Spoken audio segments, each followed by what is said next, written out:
Good evening and welcome to the Raw Feed. I'm Gary Franchi coming to you live from the Next News Network headquarters just outside of Chicago.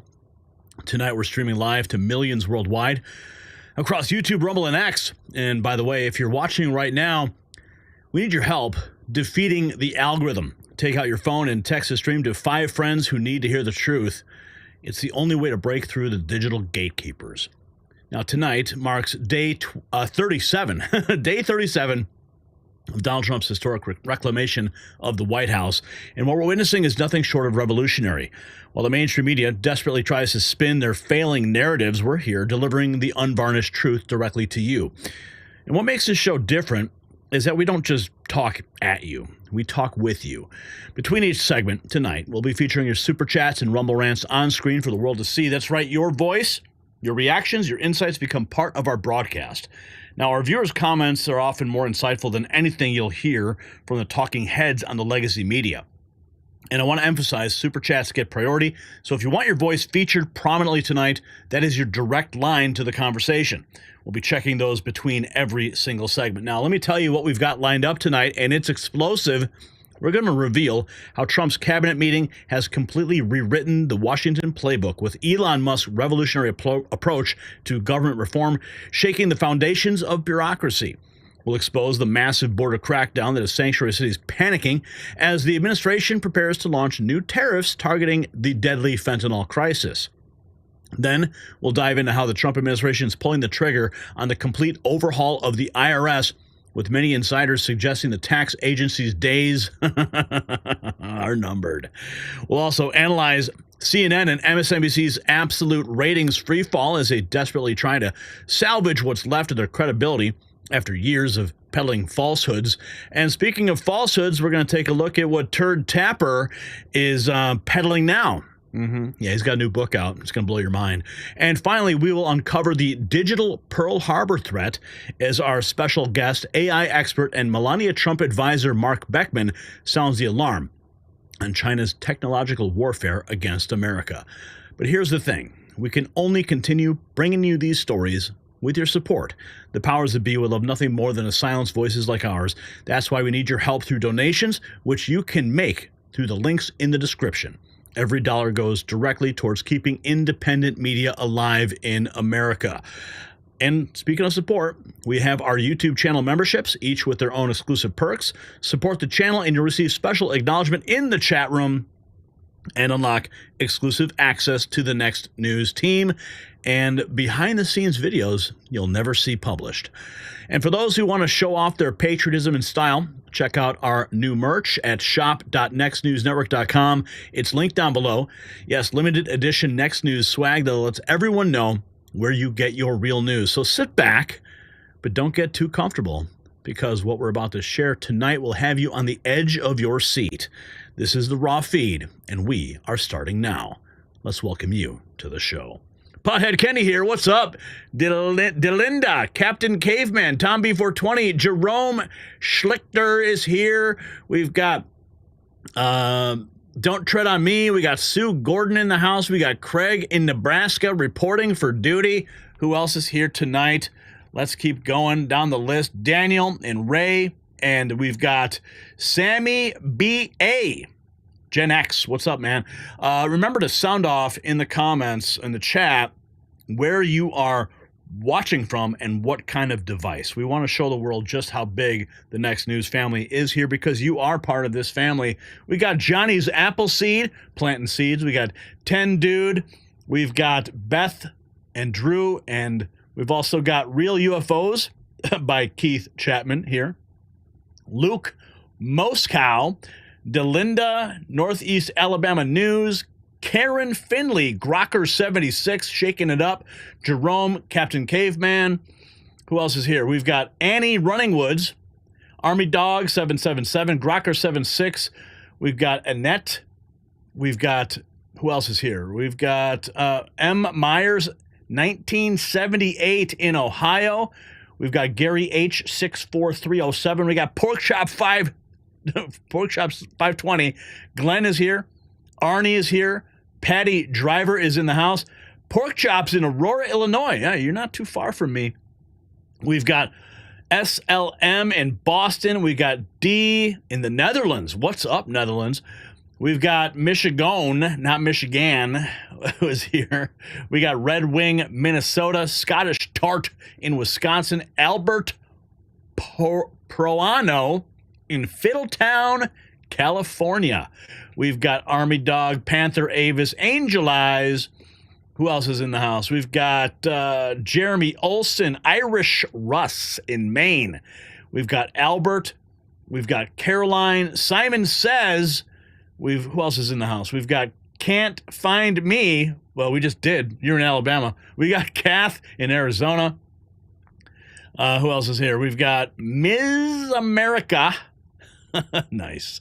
We've got Heather Clow. Love the show. Thank you. We got Scotland in the house. Paula's here. What's up, Scotland? Nancy Pelosi's liver had to refill their drink. That's hilarious. Okay, Pam Parker. Olivia Hellinger. When you're back in the press room, you should ask about the Democrat and the FBI in Puerto Rico. Yeah, we're going to figure that out soon enough. We're going to be heading back to the Washington, D.C. swamp to get some answers. We got Craig and Deborah. We got Tomcat. We got Jackie, Luke, Tom Ace in South Florida, Southwest Georgia. Joni Jacobs is here. Terry in Kentucky. Paisan 7 in Indiana. We've got, who's this? Duty to Rebel, Eastern Oregon on our phones and the TV, double dipping tonight, apparently. We've got News Jet Magazine, Blessings, Captain Caveman's in Delaware. Carroll Stream, Illinois, Lori Lill, not far from me either. We got Stephen Witkowski in Kansas. Don't Tread on Me in Florida. Up in this bish. Resto Guy, welcome the Cheeseheads. Oh, man, I want some cheese curds. That sounds good right now. Okay, we got news to get to, folks. And I've been reading your comments, and I've been reading after these streams go live and they get published on the channel. Everyone's like, man, I hate the intro. I hate it so long. Well, if you're watching this after it's live, just tap your screen and advance it past the intro and you'll get to the meat. All right, so chill. Okay, let's get to the news. Lots to cover tonight. Big cabinet meeting, and let's get into it. And Glenn dropping $10 already. What's up, Glenn? Our first super chat of the night. Brian, where's our round of applause for Glenn? Wait, what? Holy cow. And Juan already dropping 5.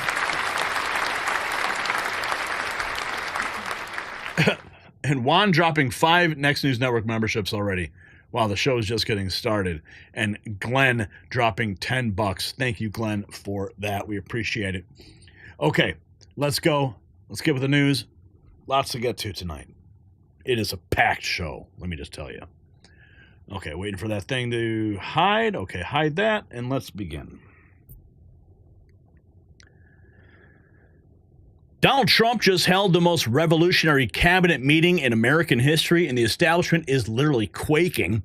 The meeting opened with prayer led by Secretary Scott Turner, something not seen in decades. Then Elon Musk joined the full cabinet, declaring, "This is the best cabinet ever assembled." Agriculture Secretary Brooke Rollins announced a $1 billion initiative to tackle avian flu and slash egg prices, something Biden completely failed to address.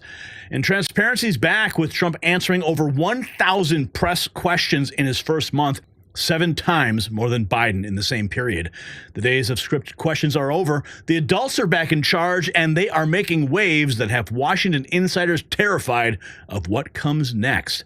And as we step into 2025, de-dollarization is accelerating. China and BRICS nations are scared of President Trump, making them more determined to reduce dependence on the U.S. dollar. Their secret weapon? Gold. China has resumed buying gold, deliberately underreporting purchases. They recognize gold's global value and ability to withstand economic shocks. It's tangible, reliable, and immune to manipulation. China and BRICS countries are preparing. They just don't want it known. This isn't just about nations, it's about you. In a world of shifting economic power, gold is your personal hedge against uncertainty, and Noble Gold Investments can help secure your financial future. Visit nextnewsgold.com or call that number, 877-646-5347, and receive 10 1-ounce silver American Eagle coins with a qualified account. Make sure you mention Gary Franchi when you call. And tell him I sent you.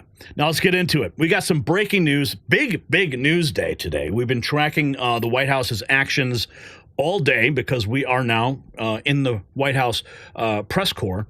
And this just came in. This is how the day started.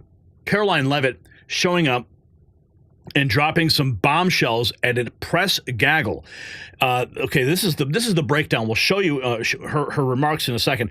Now, Elon Musk officially inside the cabinet meeting, working with secretaries to root out fraud and abuse in Biden's bloated agencies. Kelly Loeffler forced 80% of staff back to office. EPA's Lee Zeldin digging in a $20 billion Biden admin spending spree. DOGE Administrator mystery solve. She mocked the press for being obsessed with it and revealed Amy Gleason has been in charge all along. On Ukraine's rare earth mineral deal, the NSC says it's close and the Trump administration is moving at lightning speed. This is from Live Now Fox. Let's check this out. Cabinet Secretary. Good morning. Hey, Caroline. About Elon coming to the meeting today. Yeah. Why is he being invited to this cabinet meeting? Well, Elon is working with the cabinet secretaries and their staff every single day to identify waste and fraud and abuse at these respective agencies. And, you know, you've seen many of these cabinet secretaries, all of the cabinet secretaries, take the advice and direction of DOGE. You saw Kelly Loeffler demanding that the SBA staff return to the office. Now, 80% of SBA staff are back in the office. That's a good thing for the American taxpayer. Look at what EPA Administrator Lee Zeldin did. He found $20 billion that was pushed out the door by the Biden administration in the last few weeks. $2 billion of that went to a group that Stacey Abrams apparently runs, and they only had $100 in the bank, and then they get a $2 billion check. Very interesting. So he's looking into that. So all of these cabinet secretaries are working alongside DOGE. They'll be providing updates on their efforts, and they'll also be providing updates on what they're doing at their agencies in terms of policy and implementing the promises that the president made on the campaign trail. Elon Musk wrote yesterday and Mike Lee said something similar. He said the only way to restore rule of the people in America is to impeach judges. No one is above the law, including judges. Mike Lee, obviously, and close to the president as well, said corrupt judges should be impeached. Do you know where does the president agree with that judges should be impeached? I haven't asked him, but I certainly can. We do. Caroline, when exactly did Amy Gleason start her job as DOGE administrator? So Amy Gleason has been the DOGE administrator for quite some time, I believe several weeks, maybe a month. I'm not actually sure of the specific timeline. She's a career official. She's doing her job as the administrator of this organization. I know everybody's very interested in her name and who she is and what she does. There's a lot of people who work for the federal government. They're just trying to do their jobs, and, you know, that's what she's doing. DOGE staffers told us yesterday that they found out about her being the administrator yesterday. Why is that? You have to ask them. They're clearly unaware. I don't know. Did you announce her position to the rest of the DOGE staff? Everybody knew, and we said who she was to all of you because you are hounds in the media who are so obsessed with this for some reason. So in the effort of transparency, we told you who that person is. There are so many bigger things in the world than who the DOGE administrator is, but for some reason, everybody in the press corps is so obsessed with this that you were incessantly asking. So we thought, okay, we will be transparent. So now you know who it is. Any further questions? Rachel. On Ukraine, has the president spoken to President Zelensky this week? Has he signed off on this final framework, and any further update on whether or not he's coming on Friday? The critical minerals deal and the rare earth deal, as President Trump has said, is absolutely pivotal. We're very close to the finish line in getting that deal done, and the president said yesterday he'll welcome Zelensky to the White House to sign it or to visit if that's what Zelensky wants to do. I'll check in with NSC this morning to see where it stands, but that's where it stood when I spoke to them last night. Thanks, guys. Bye-bye. Bye-bye. She is out. President Trump here. We have this. The administration launching a $1 billion plan to slash egg prices. Agriculture Secretary Brooke Rollins announced a bold strategy to tackle avian flu, skyrocketing egg prices, something Biden failed to do. Up to $1 billion will be invested to curb outbreaks, repopulate flocks, and stabilize prices. The Department of Government Efficiency is cutting wasteful spending and redirecting funds towards long-term solutions that actually help Americans. 166 million laying hens culled since 2022. This crisis was avoidable, and Trump is fixing it. Here is the official press release that we received today on that matter. And we've got more. This was the explosive cabinet meeting. What really went down in that room, as you know, we're official members of the White House Press Corps. We obtained exclusive details on the historic cabinet meeting featuring his full administration plus Elon Musk, major policy shifts, hard-hitting news happening. Let's take a look. This is what you need to know. Okay, Trump was flanked by the Defense Secretary Pete Hegseth, Secretary of State Marco Rubio, senior staff like Stephen Miller, Susie Wiles were in attendance, but all eyes were on Elon Musk sitting in the second row wearing a dark MAGA hat. You got to love it. The first announcement was Zelensky is coming to the White House on Friday, confirming the ongoing talks over Ukraine's future, rare earth minerals, and a potential deal with Russia. Trump made it clear, I'm not giving security guarantees. And of course, he's playing hardball. And in Musk's moment, he took the mic, called himself a humble tech expert, humble tech support, flashing his black T-shirt that said tech support. He warned, if we don't do this, America will go bankrupt. He claimed $1 trillion in waste could be cut, but only with full cabinet support. Excuse me. On government waste and DOGE, Trump said, we're cutting down government, we're bloated, we're sloppy. He backed Musk's 5-bullet point email test to root out phantom federal workers collecting checks. Millions haven't responded. Maybe they're going to be gone. And then on the border and the gold visas, Trump declared, we took over a mess at the border and vowed to keep crossings at a historic low. On the gold visas, companies will be able to buy them at $5 million a visa, which could raise $1 trillion to pay down the national debt. Genius. On the Ukrainian resources, he said we need rare earth minerals to lead in every way. We are taking what we are entitled to take. And J.D. Vance shut down questions about Ukraine negotiations, saying we are not negotiating in public, but Trump hinted Russia will have to make concessions. On China and tariffs, Trump doubled down on April 2nd. The tariffs go on China, potential invasion of Taiwan. I never comment on that. He's not going to telegraph his moves, of course. He promised a good relationship with China, Russia, and Ukraine, but only on our frickin' terms. The European Union bombshell was formed to screw the U.S. That's what they said. Trump confirmed 25% tariffs on the EU. Details coming soon, warning Canada, without us, Canada can't make it. This trade war is about to get real. He also weighed in on the CBS election scandal, accusing CBS of editing Kamala Harris' answers in a 60-minute interview, calling it election interference, saying it is a settlement's in the works, and it probably did affect the election. The final moments, Trump dismissed rumors about Social Security cuts. Of course, that's what the fake news wants you to believe, saying only fraud would be targeted. As the meeting wrapped, Elon Musk got a standing ovation from the cabinet, and Trump joked, anyone unhappy with Elon, well, throw them out. This is history in the making. As an officially credentialed news outlet in the White House Press Corps, Next News is bringing you real-time, unfiltered reporting on the Trump administration reshaping government, trade, and foreign policy. So follow us. And then if you want to see the full cabinet meeting, we have it posted on our X account, so make sure you check it out there. Let's continue. We have Trump has answered more than 1,000 press questions in the first month of his second term, 7 times more than Biden in the same period. Here we have President Trump talking about his great cabinet. Let's check it out. Had tremendous much. We appreciate you being here, and we put together a great cabinet. And we've had tremendous success. We've been given a lot of credit for having a very successful first month, and we want to make that many months and years, actually.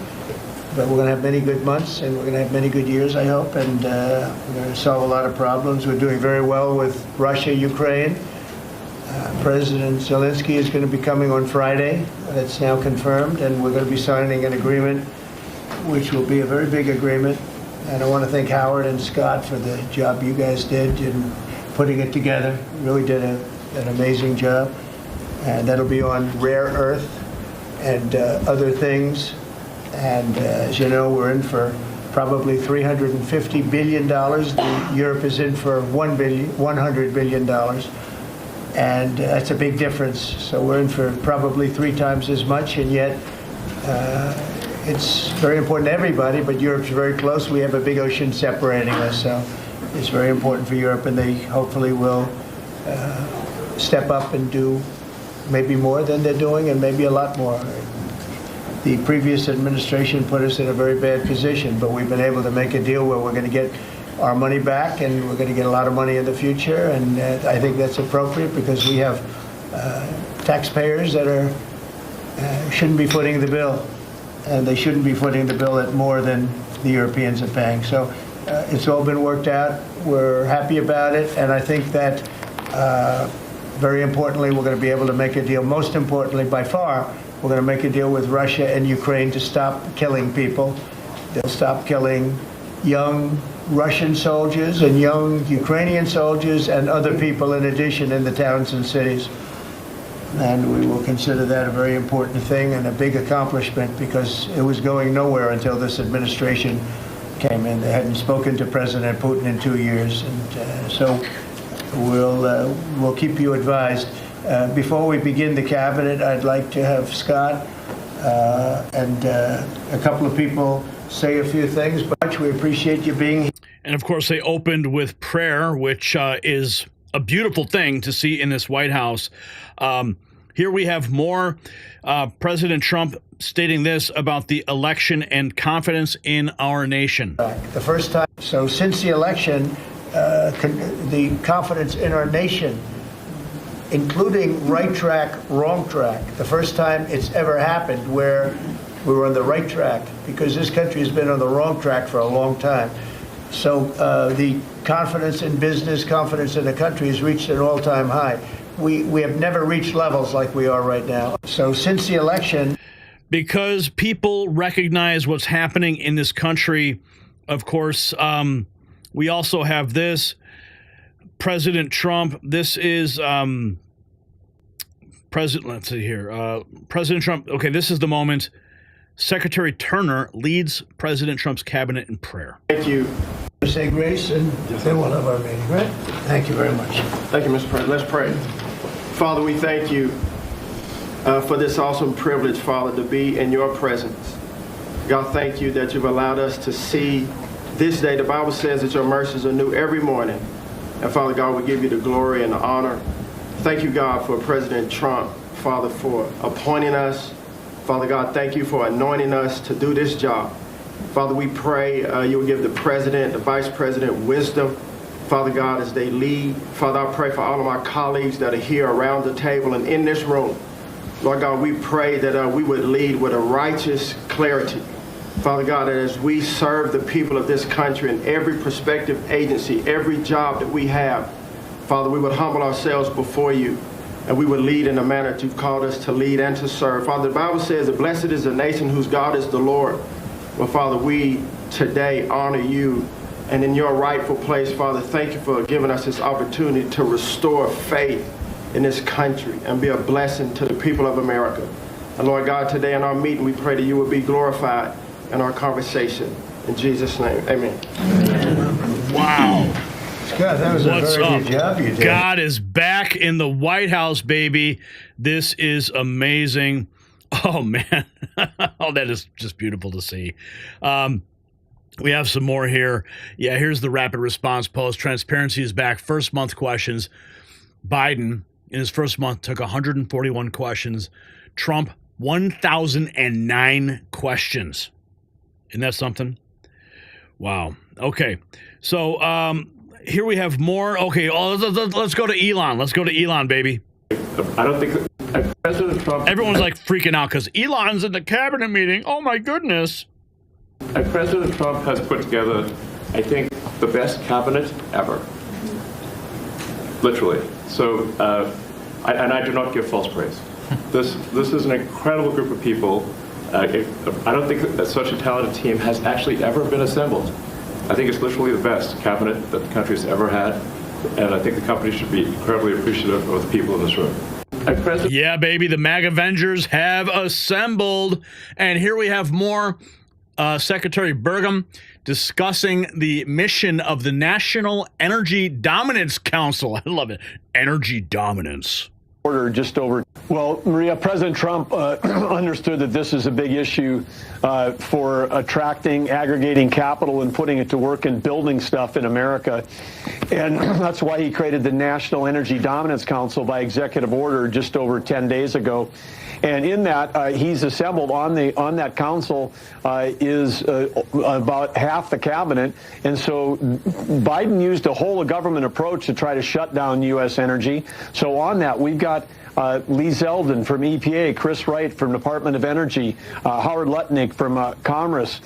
We've got Sean Duffy from Transportation, who's working to reduce all of these onerous CAFE standards on transportation. Brooke Rollins from Agriculture, she's got all the biofuels. All of these fellow cabinet members are all part of this the Dominance Council, and together it's going to take all of us to unwind the incredible burden that the Biden administration put on American energy producers, and not just oil and gas, but the people that produce electricity in this country, which is so essential to us winning the AI arms race against China. The AI arms race is on. We'll have more about that later. But we have to make a point that if we're going to get inflation down, you have to tackle the energy problem. Here we have President Trump signing an executive order. This was 24 hours ago, strengthening healthcare price transparency requirements. Check this out. We have an executive order for your attention. In 2019, during your previous administration, you imposed price transparency requirements on the healthcare industry. This was a significant driver in lowering the costs of healthcare during your first administration. Those requirements were largely reversed by the Biden administration. Now we're reinstating or terminated, right? Terminated. We're strengthening them. The idea is to make price transparency a key aspect of healthcare policy in America. It's one of the biggest things that can happen to reducing cost in healthcare. It takes a little while to kick in, but Biden ended it immediately upon coming in, which was a terrible travesty, in my opinion, and we're going to start it up, and we've actually made it even stronger. Yes, sir. By a couple of major factors, right? Anybody have any question on price transparency? It allows people to go out and negotiate and price, and you're not allowed to even talk about it when you go into a hospital or see a doctor. And this allows you to go out and talk about it.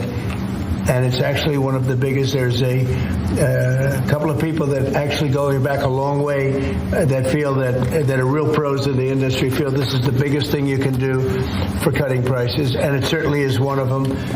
And it's been unpopular in some circles because people make less money, but it's great for the patient. It's great for the people in our country. Okay, it's not so good for pharmaceuticals. It's not so good for the companies that make the drugs. And I guess you could say it probably isn't so great for hospitals, but they say that if you have a great hospital that's really knows what they're doing, it's actually great for a hospital because everybody wants to go there.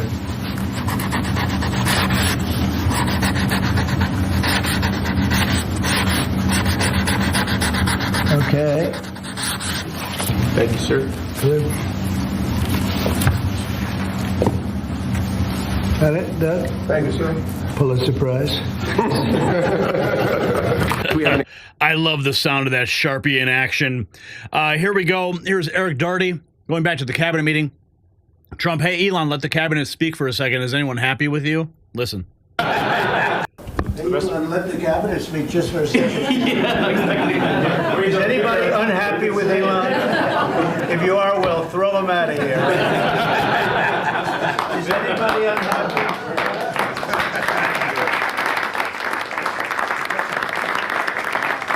They have a lot of respect for Elon and that he's doing this, and some disagree a little bit, but I will tell you, for the most part, I think everyone's not only happy, they're thrilled. So go ahead, Elon. Bring me the Doge. Steve Bannon, he had this to say on War Room. You're seeing the end of the post-war international rules-based order. Let's listen in. Was that system that was established essentially by the United States with, concurrence of its quote-unquote allies, has been used and turned on the American people and the American middle class, the American working class, by your betters to enrich themselves, to impoverish you, at the same time that you would, that your sons and daughters, not only do you pay for it with your taxes, but your sons and daughters are the folks that man the national security apparatus in the uniformed military services. President Trump's overall goal is peace and prosperity. How do you get there? You work through some different strategic alliances, and at the same time, you refocus on defense of the homeland. That would be what he's doing in the Monroe Doctrine 2.0, from Panama to Greenland, and putting a kind of a forward thrust of extending essentially the defensive borders of the United States from the Arctic all the way down to Central America, and really a naval strategy to make sure the Chinese Navy, the PLA Navy, can never connect with, through the Panama Canal, the Russian Navy in the Caribbean. Full stop. Let's go, baby. Let's go. Make America secure again. Let's see. We have more on this. On nuclear power, here's Secretary Wright. Nuclear has been stagnant for decades. We're going to get it moving again. This was on Fox 4 hours ago. Is in favor. So you're going to use nuclear energy to power AI, which obviously absorbs an enormous amount of energy. And the president is in favor of expanding nuclear power for this effort? 100%. Today, nuclear's been stagnant for decades. We're going to get it moving again. Now, that takes a few years, but we're going to get it moving again. Today's biggest sources of electricity are natural gas, existing nuclear, and coal. But we want to grow all of the affordable, reliable energy sources so we can both win the AI race and drive down heating costs and electric costs for all American consumers. So you're going to that's exactly how you drive down the costs. You stimulate energy in the United States.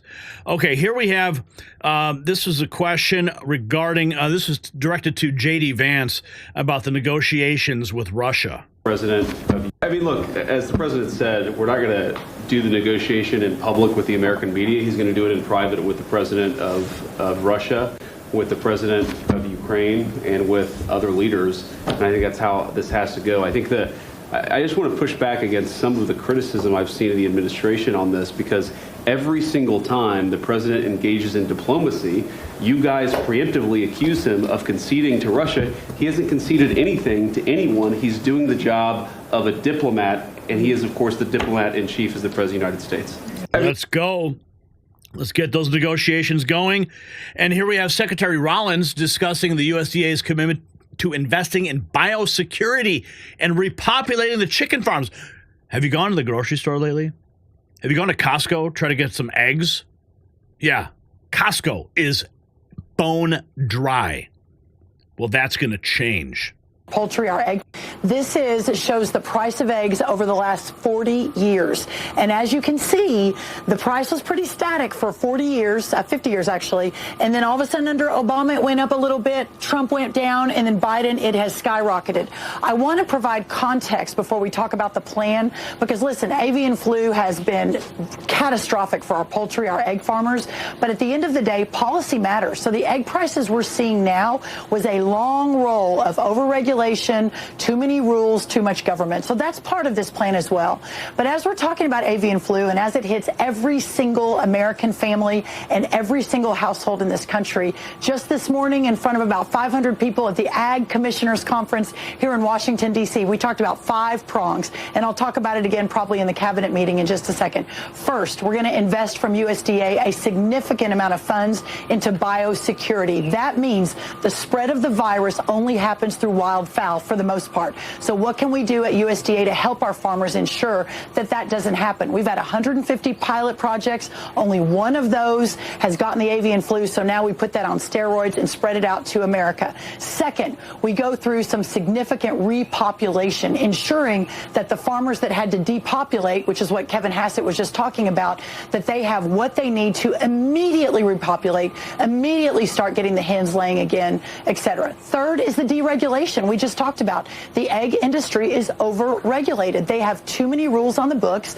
And so while we will always focus on safety, we're also going to look at the Biden and Obama eras of putting more and more government on them. Fourth, we're looking at bringing in some eggs, importing some eggs in the short term. We're talking to several countries around the world that can get us eggs right away. This would not be a long-term fix to immediately begin to bring those prices down. And fifth, and this is really the long term of this, Dana, you can't just play whack-a-mole all the time, right? You got to think about strategically strategically, how do we fix this for America for 5 years or 50 years? We're investing a lot of money into vaccine and therapeutic research to see if there is an answer to this right away. But all things considered, we see a significant plan with significant funds moving ahead, and the American taxpayers, American consumers, and American poultry farmers have relief coming right around the corner. Donald Trump is making chickens great again. Making eggs great again. Oh, man, the price of omelets is getting kind of crazy. Here we have Charlie Kirk posting this 7 hours ago. President Trump says that Ukraine can forget about joining NATO. And, of course, you know that NATO, Ukraine, asking to join NATO, that was a red line for Russia, caused a lot of these problems. Let's get into it.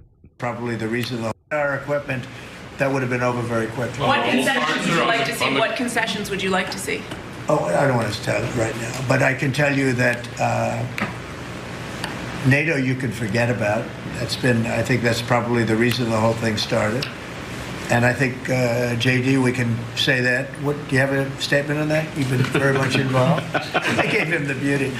Great. Maybe the hardest question, sir. I mean, look, as the president said, we're not going to do the negotiation in public with the American media. He's going to do it in private with the president of Russia, with the president of Ukraine, and with other leaders. And I think that's how this has to go. I think that our equipment. And we are not done yet. Big news day in the White House. Let's keep going through what we've got. Let's check in with Peter Doocy, who I met in the press room the other day. Where we were allowed to stay, where he was allowed to be in there about 45 minutes. I've been in some cabinet meetings during the last administration where we were allowed to stay in there for about 2 minutes. And so this one was a lot different. And we saw something that you don't normally see at any cabinet meeting, which would be applause, as the cabinet secretaries that have already been confirmed actually applauded the two guys that are trying to cut spending at their agencies. Anybody unhappy with it? If you are, we'll throw them out of here. Is anybody unhappy?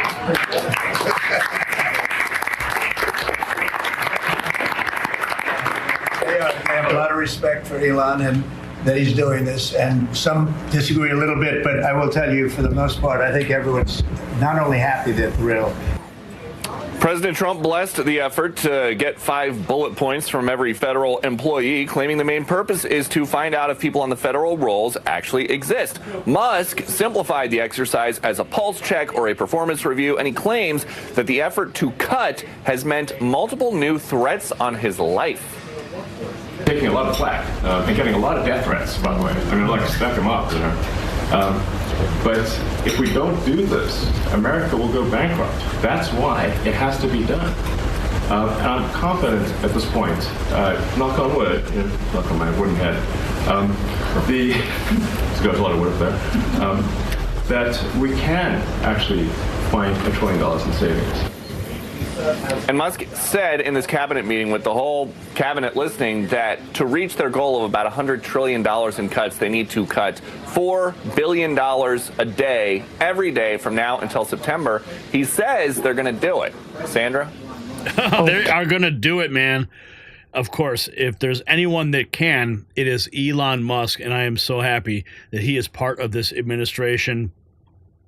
We've got more here. Let's see. This is. Let's see. We've got the prayer. Okay, here is.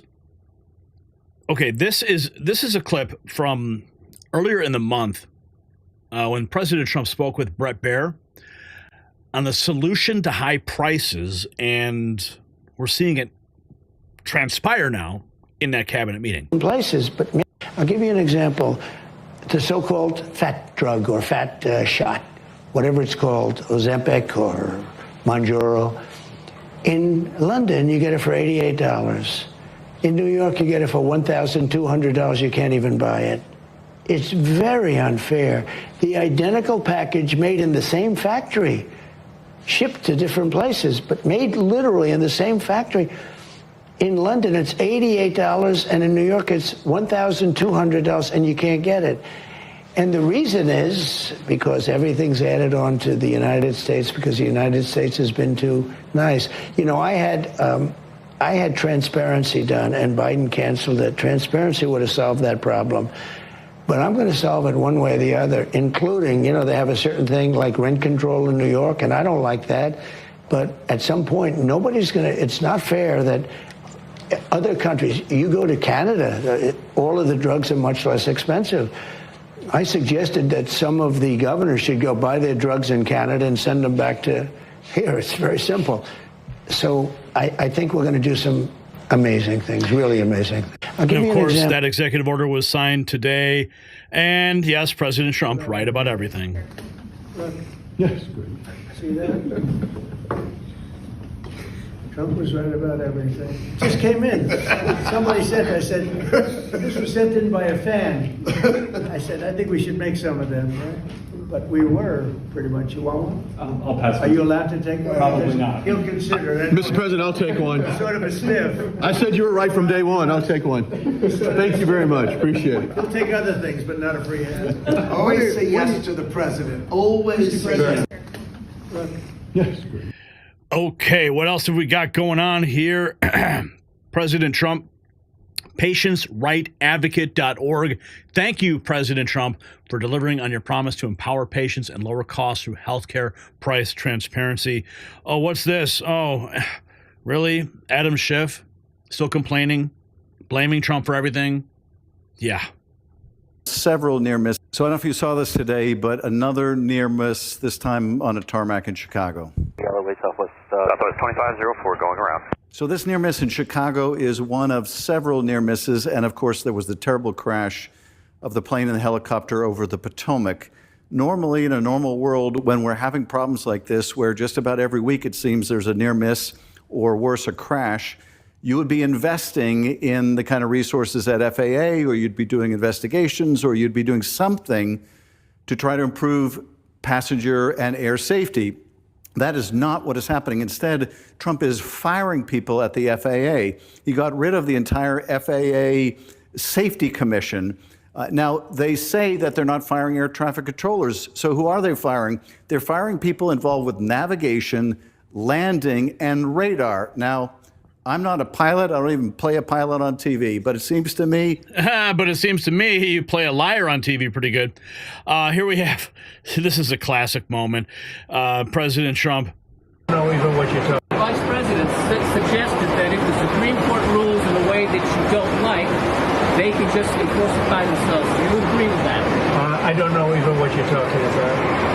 Neither do you. Who are you with? Up close, sir. Who? Up close. Oh, no wonder. I thought they died. Are they still around? I haven't read them in years. I thought they died. Yeah, the fake news is dying, and President Trump is driving the nail every day in the press room by giving the power back to the people, signing executive orders, bringing down energy prices, securing peace in the Middle East, making eggs great again. Oh, listen, folks, the significance of today's cabinet meeting goes far beyond the headlines. We're witnessing the dismantling of the administrative state in real time. For decades, unelected bureaucrats have been the real power in Washington, but Trump's approach is systematically undercutting their influence. Vice President Vance, he stated firmly, "We are not going to negotiate in public with American media, challenging the narrative control they've enjoyed for years." And the inclusion of Musk isn't just symbolic, it's strategic. He's bringing Silicon Valley efficiency to government waste, and career bureaucrats know that their cushy do-nothing jobs, they're numbered. So here's the question. Why has it taken this long for someone to run government like a business instead of a charity for bureaucrats? Drop a comment and grab your exclusive Next News merch in the merch shop linked below today. All right, folks. Looks like we got another super chat from MRO Lavon. What's up, MRO? Dropping $2. Who will be the next in the super chat jar today? I don't know, but we're going to find out soon enough. Who else is here? Let's check in the main chat real quick. Just put a brown egg with your little brother. What? Okay. Schaefer has lizard eyes. Where's I'm not going to say that one. Wow. Wow, you guys are on fire in the chat room. Gerbils, Mike, my goodness, you guys are off the rails. Schiff needs to get measured for his orange jumpsuit. Oh, my goodness, you guys are great. Who is this? Pothead Kenny, been a member for 2 months. Thank you, Gary, for creating a place of truth and love for all. Yes, he is a sentinel, and for 2 months he's been there. Now, you'll notice next to your name, the noobs have the Next News logo. But as you progress and you are a member longer, you'll see that you'll have additional chevrons being added next to your name. Yes, we're looking forward to the Epstein list, but I don't know. I think they're putting the brakes on that. I think the deep state's really freaking out about what's in that list. Let's continue with the next subject of the night. Oh yeah, baby. Let's get it on with the Doge boys.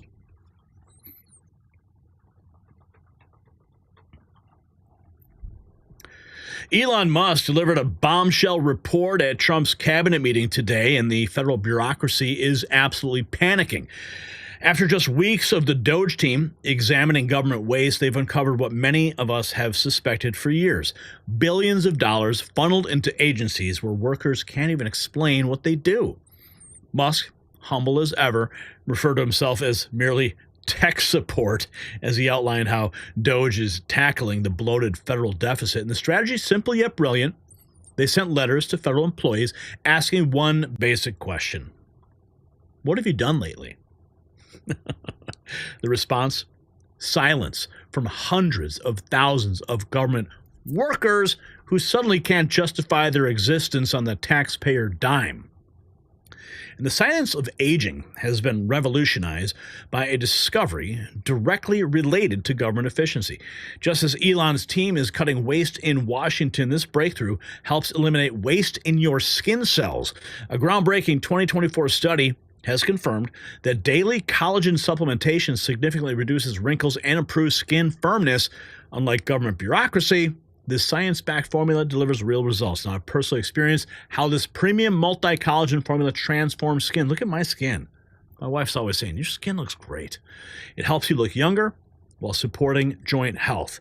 Now, this science-backed solution is giving Americans back their youthful appearance, while Musk gives Americans back their tax dollars. So don't settle for inefficiency in your health regimen.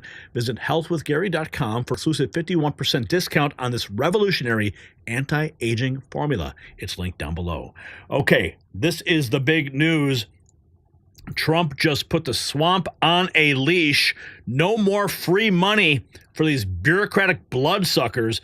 Buckle up, America. President Trump just dropped a nuke on Washington. Reckless spending, signing a massive executive order that will force accountability and eliminate waste. Here are the details that we have for you. Every single government payment, from contracts to grants, must now be justified in writing. If there's no reason for the spending, the payment gets blocked. Federal agencies have 30 days to review, negotiate, or cancel wasteful contracts and grants, especially those funneling money into foreign entities and universities. Government employees' travel expenses are locked down. No more taxpayer-funded luxury conferences unless there's a written justification. Everything gets posted publicly. A freeze on all government credit cards for the next 30 days, except for national security, law enforcement, and emergency response. Federal properties are now under review. Unused government buildings are gone. Agencies have 60 days to come up with a plan to offload wasteful real estate, and DOGE is taking control.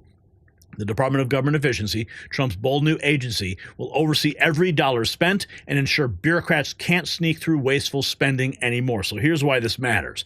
This is the most aggressive crackdown on government waste in U.S. history. Every dollar spent must now be accounted for. No more backroom deals, no more shady payments, no more hidden agendas. The swamp is being drained in real time. agencies are being forced to justify their existence. Washington is shaking. The corrupt bureaucrats are sweating bullets because for the first time in decades, the free ride is over. This is America First in action. So make sure you follow us on X and on YouTube for more coverage, because we are an officially credentialed member of the White House Press Corps, bringing you exclusive breakdowns as it all unfolds. Here is, look at this. Look at this. This is the executive order. I had to screenshot this because it was so long, but that is what was just released. Yes, and then we have this. This just came in. Trump administration orders federal agencies to prepare massive downsizing by March 13th. This is from Mario Nafal. The White House is directing agency heads to prepare for large-scale reductions in force and submit reorganization plans by mid-March, cutting unnecessary roles and wasteful programs. The memo states that the federal government is bloated, inefficient, and failing the American people with tax dollars funding unproductive programs instead of serving citizens. Key sectors like law enforcement, border security, national defense will be exempt from cuts, ensuring critical functions remain intact. So don't believe what the fake news is going to try and tell you. Oh, you're not going to get Social Security. Your Medicare is going to get cut. The police aren't going to get funded. You're not going to be safe. These are all lies from the mainstream media. We're setting it straight right here. Now, they say here the downsizing is part of Trump's DOGE plan, aiming for maximum reduction in non-essential roles, office consolidations, and the elimination of bureaucratic waste. The first phase of the reorganization plan is due March 13th, with full implementation expected by September 30th of 2025. Wow. The swamp is being drained permanently. The source here is Fox News. Here is the actual memo from the Office of Management and Budget.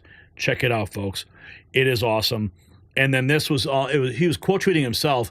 Judge greenlighting Trump's federal worker buyout, 77,000 take the deal. That was back on Valentine's Day. So it is continuing. The swamp is draining itself. Here we have, this is President Trump talking about DOGE. Summary of what's happened.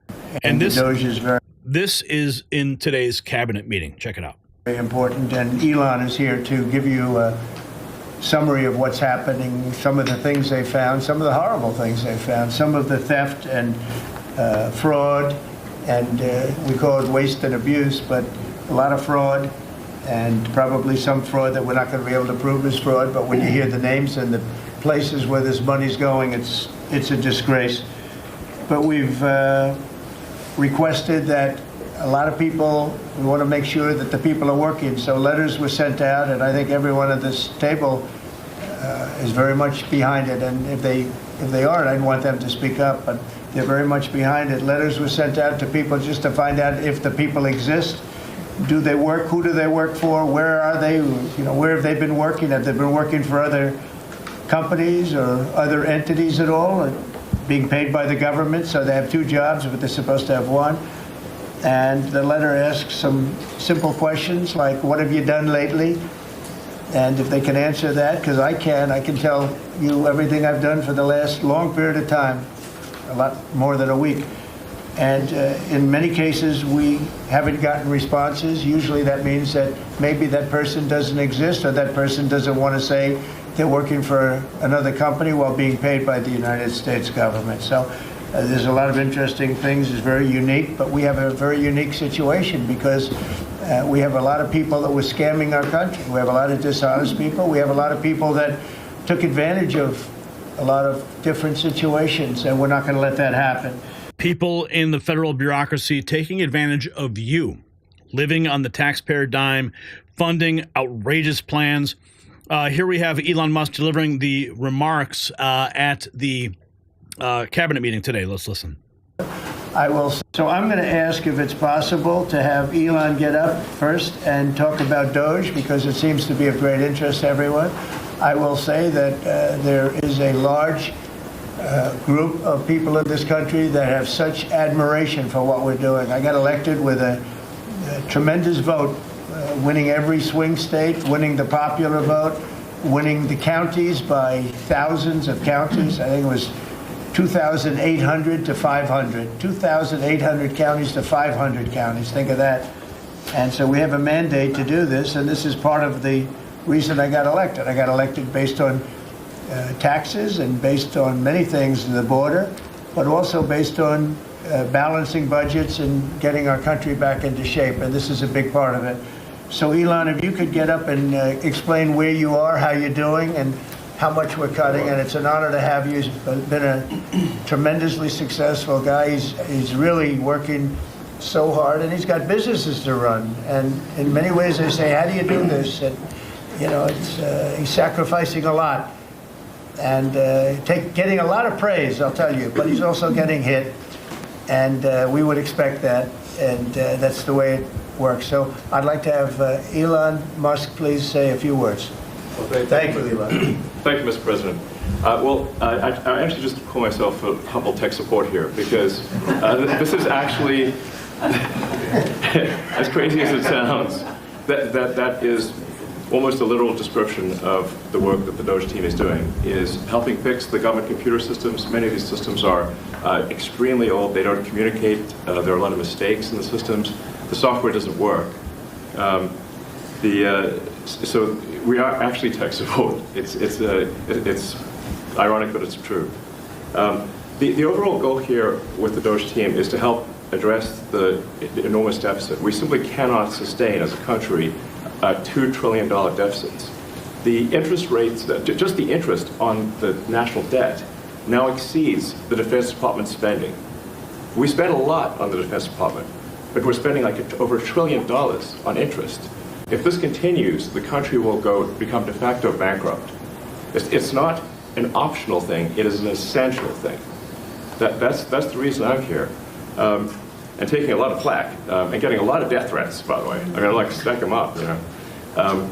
But if we don't do this, America will go bankrupt. That's why it has to be done. And I'm confident at this point, knock on wood, you know, knock on my wooden head,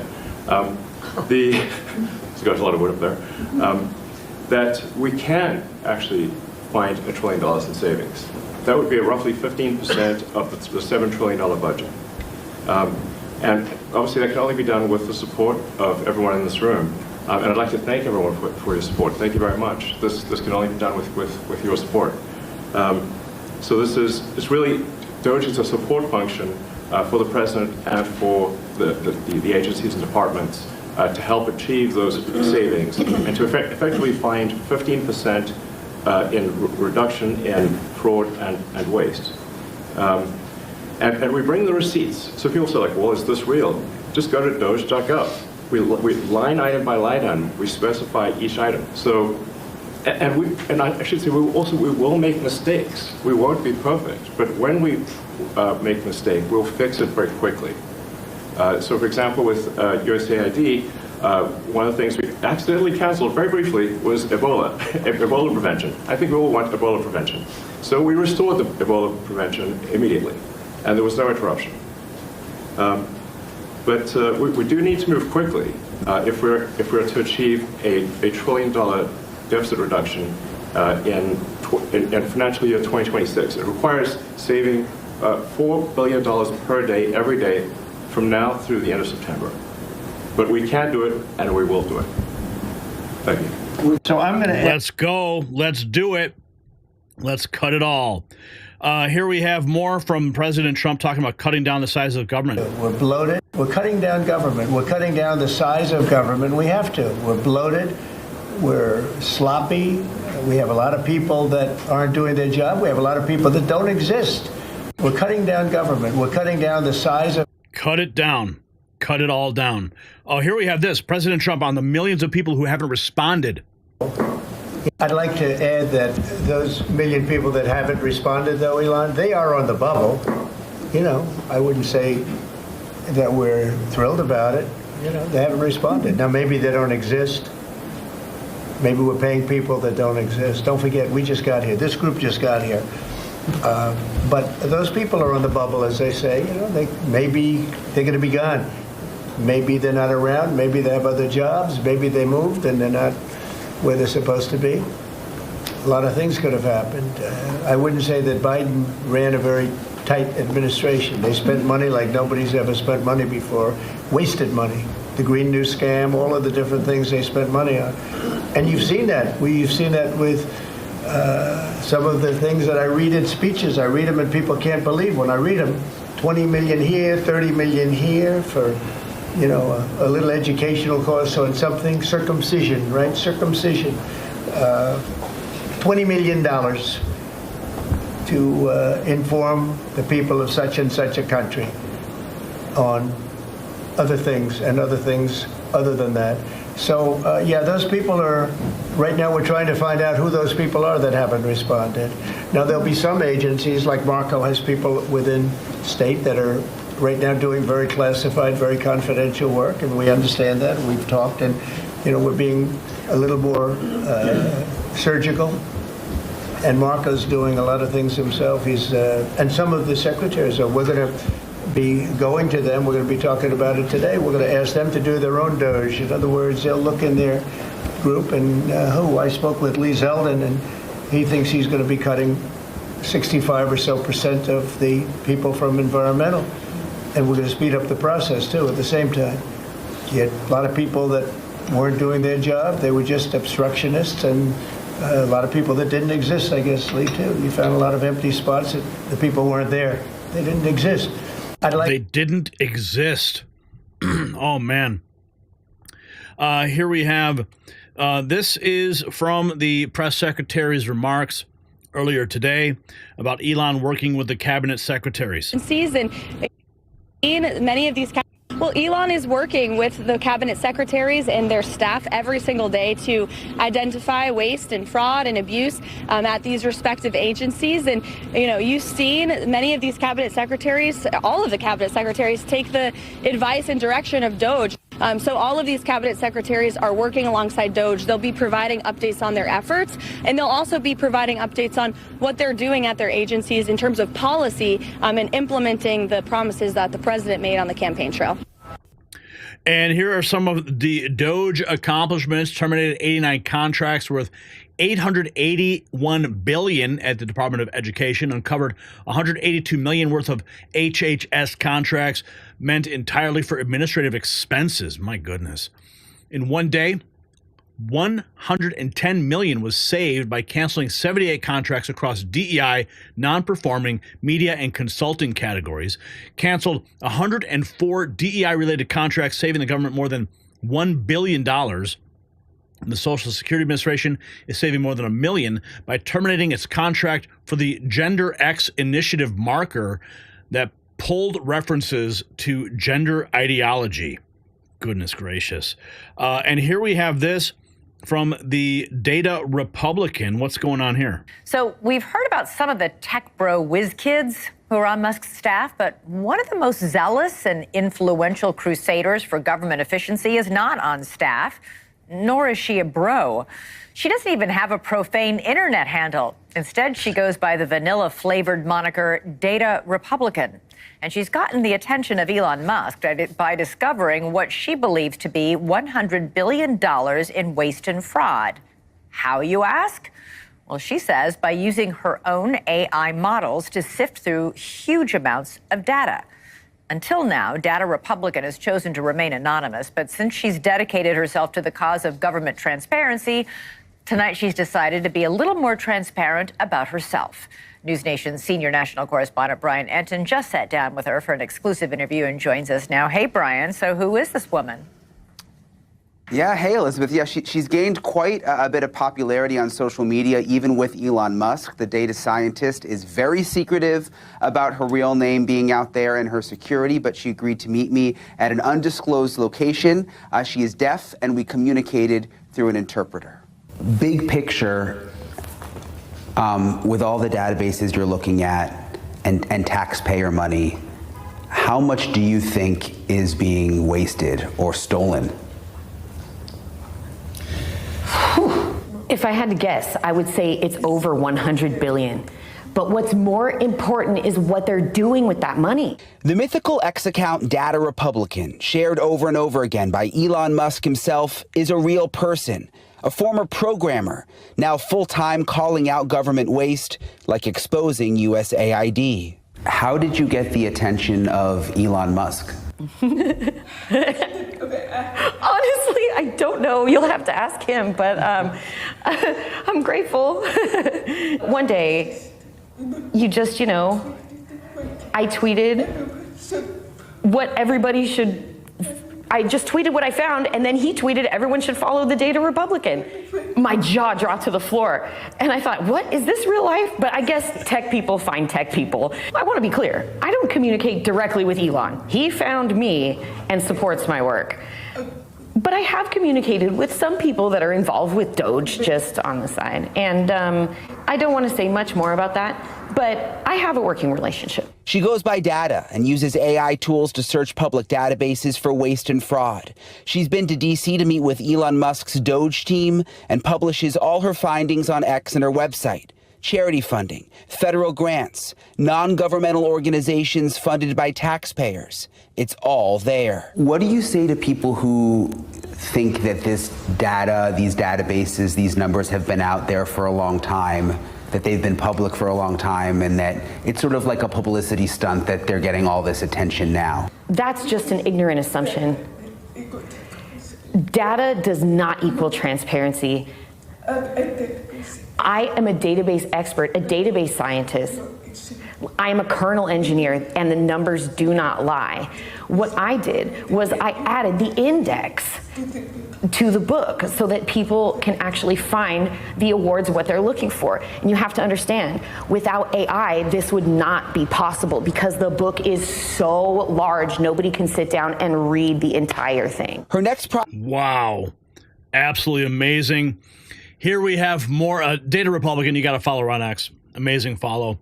Here we have CNN exploding when Scott Jennings asked two Democrat panelists how many of Joe Biden's staffers who actually ran the country were elected by voters.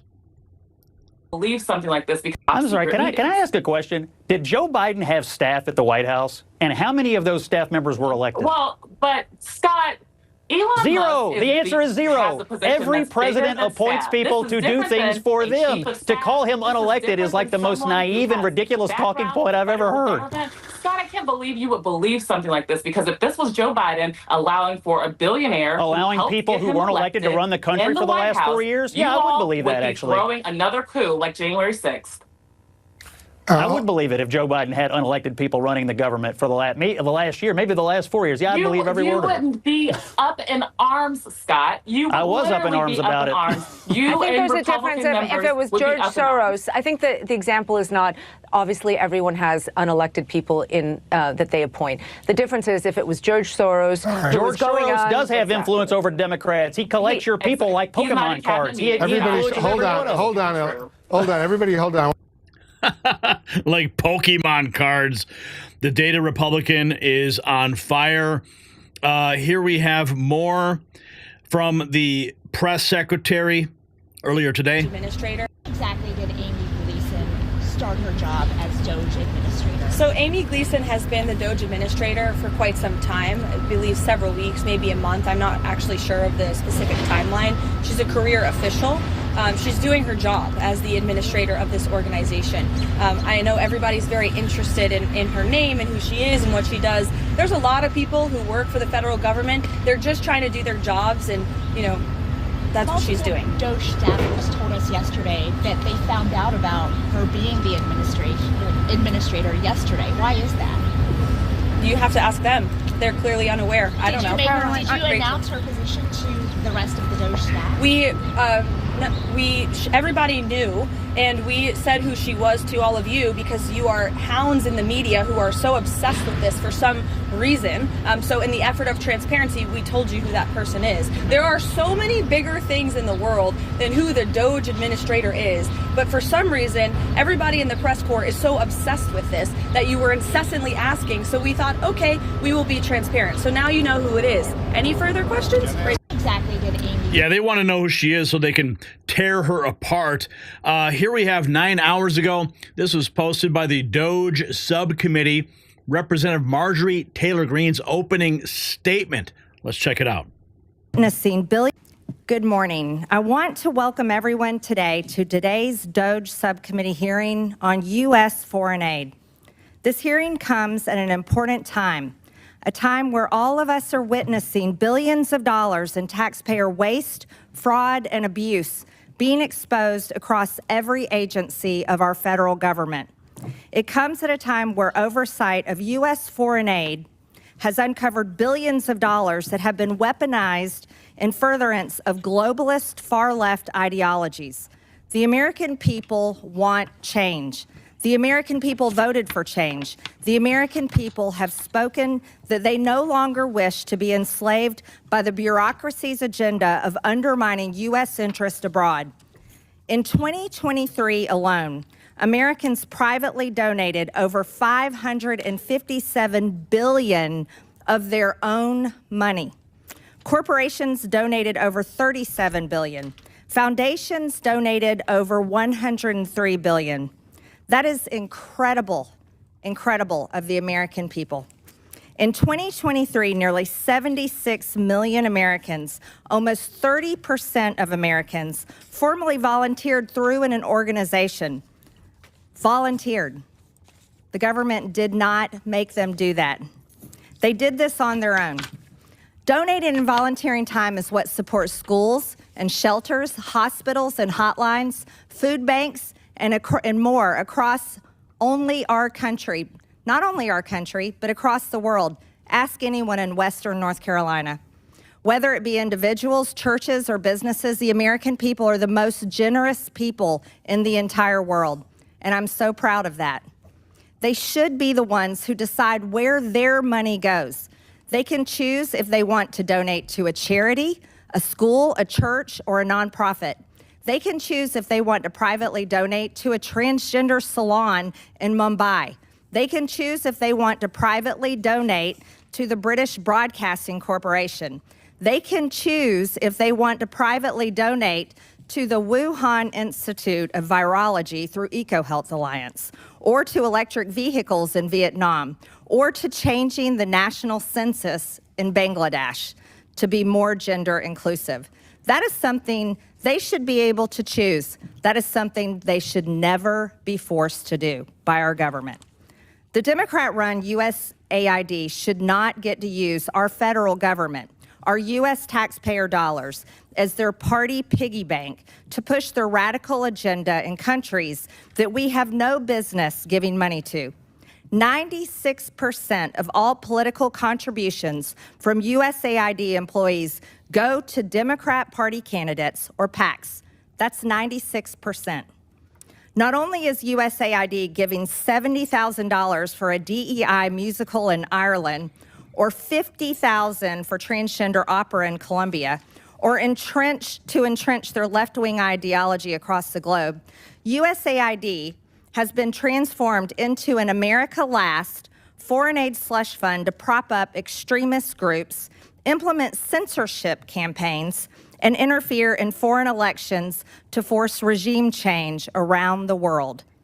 That is the dark truth about USAID. That is the story the American people deserve to know. Not only was USAID never designed to be what it has morphed into, but these things should never have been funded in the first place. In fiscal year 2023, USAID dispersed roughly $44 billion of aid across 160 countries and regions around the world. During the 4 years of the Biden administration, 181 countries received approximately $240 billion in U.S. development aid, with Ukraine being the top recipient. Other top recipients include Ethiopia, Jordan, Israel, and Somalia. So after hundreds of billions of taxpayer dollars have been distributed throughout the world, has the world become safer? No. Has the world become more stable? No. Is the perception of the United States around the globe any better? No. But have some of the most anti-democratic principles like censorship and the canceling of elections been funded through USAID because of opposition to the ruling regimes? Yes. Has money through USAID been funneled to terrorists? Yes. Foreign aid from USAID to the UN, particularly the UN Relief and Works Agency for Palestinian Refugees in the Near East is directly funding Hamas terrorists. Humanitarian relief intended for the Afghan people was diverted to the Taliban. Money intended to support democracy is being used as a slush fund for liberal propaganda supporting terrorist, gender ideology, diversity, equity, and inclusion, climate activism, censorship, and regime change. Do you think this is what the American people think of when they think of foreign aid? Absolutely not. Taxpayer funds have literally been used to undermine U.S. interest and counter American foreign policy goals under the guise of foreign aid. This is unacceptable, and the American people agree. Thankfully, President Trump has taken action to address these issues. The election of President Trump was a clear mandate by the American people that they will no longer tolerate this.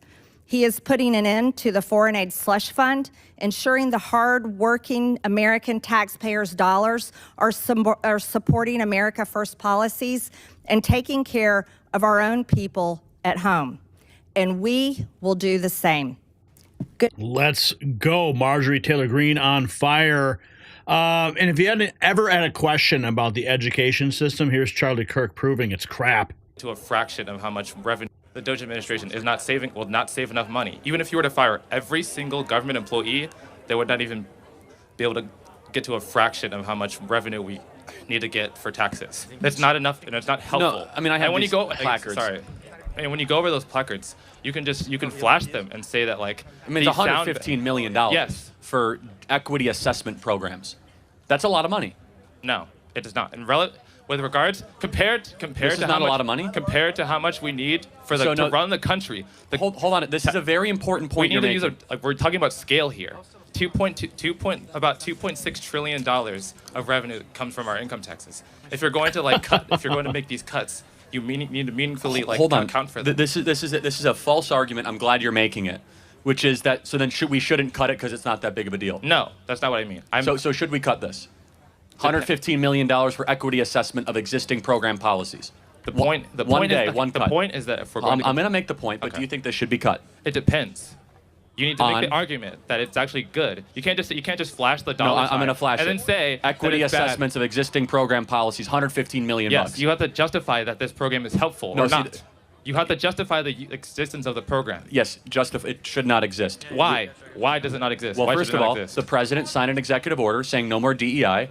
Equity assessment should have no place in the U.S. government because Why? equity is not constitutional. It's not in the U.S. Constitution. It's not an American value. Why? It's about redistribution. And $115 million is a grotesque amount of money to spend on it. So you should get rid of it to save taxpayer money. Now, it's not to your saving point, taxpayer money. It's $115 million to get rid of this. Now, it's also $144 million here of empty buildings. How about empty buildings?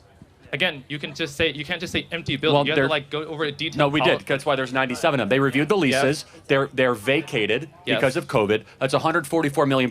So right here, I have $330 million. We're going to keep going, right? Yeah, you can keep doing that. But you have to actually just justify why the policies are helpful or not. This is what's interesting. You can say how much they cost. Hold on a second. If they do something useful for the government, then their prices make sense. They're empty buildings. What use is happening for them other than landlords getting rich for nothing?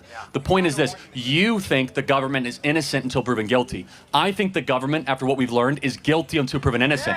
They have to justify why this money is being spent in the first place. Wait a minute. That's how the law works. Innocent until proven guilty. You have to prove that that's not how taxpayer money works, though. It's that if we find waste, you're going to have to over-justify why this exists in the first place. Yeah, secondly, but you just fire them. You just get rid of the program automatically before you've done the work to let me go back to one more thing.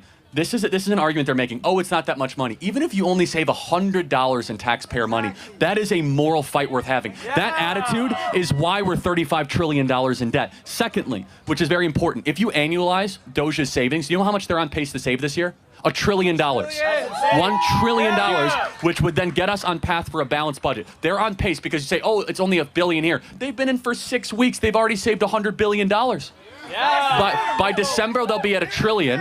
Our deficit is 1.6 trillion. We're going to lower our deficit in such an increasingly important way, and you're going to learn that you actually don't need these government agencies to run a country, that these people are unnecessary, it's bloated, these bureaucrats don't do anything all day long, and we need to right-size it because we're a nation in debt. We know we're $35 trillion in debt. Yes. In debt. Yes. And the only way we're going to get out of it is if we're honest, be like, how about no more empty buildings? No more $115 for equity assessment program.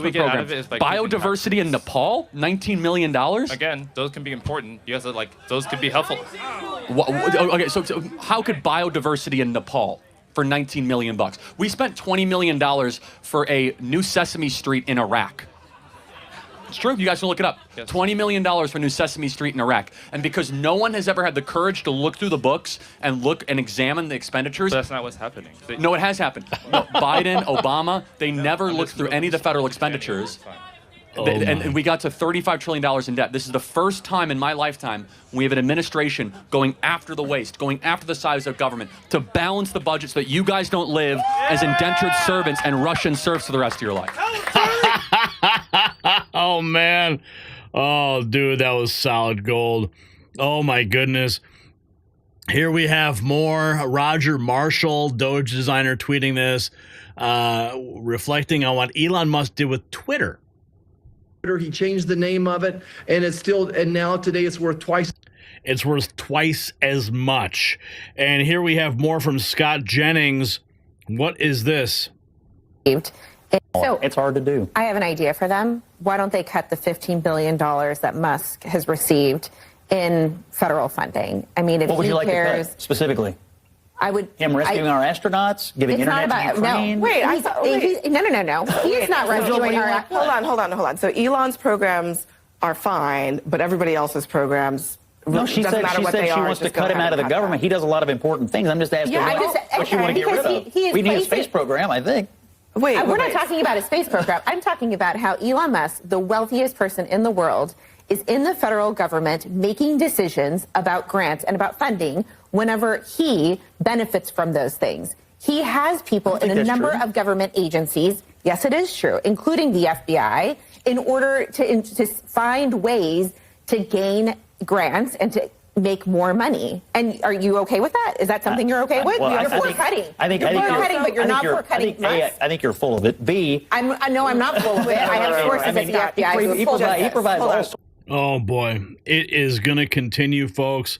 The party is just getting started. Wow. Let's see what Elon Musk, let's go to the pulse check, I think here. Yeah. Mr. Musk. Go ahead, please. Mr. President, thank you, Mr. Musk. Are there about half of the government employees so far appear to have responded to your request for what they've been doing over the past week? Is there a timeline in place for next moves for people being fired, and when can people expect to see results of that? Yes.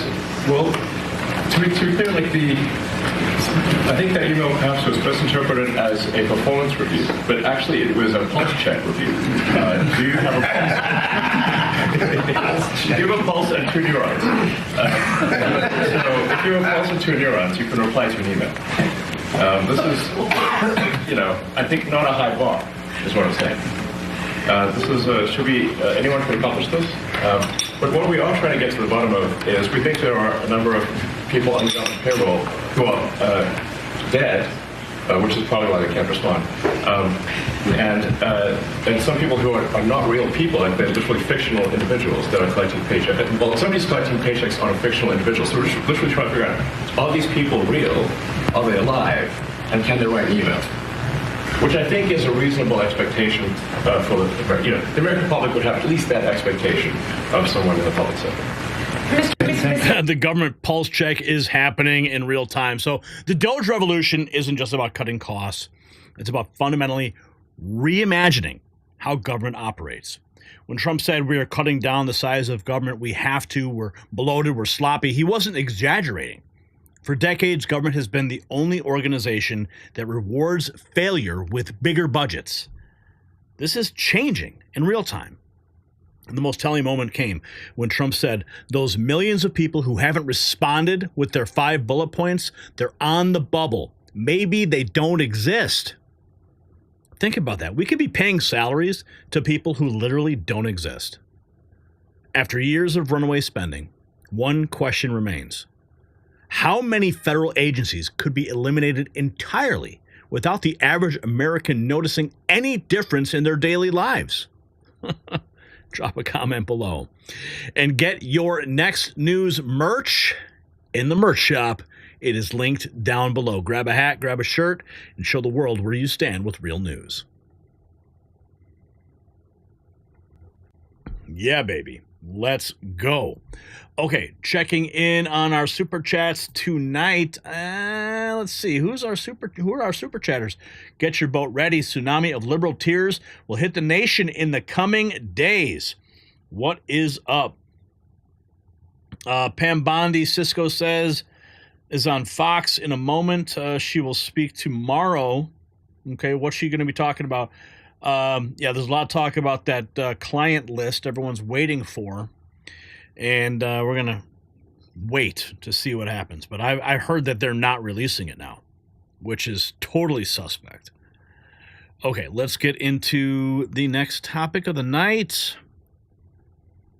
Okay, let's go, baby.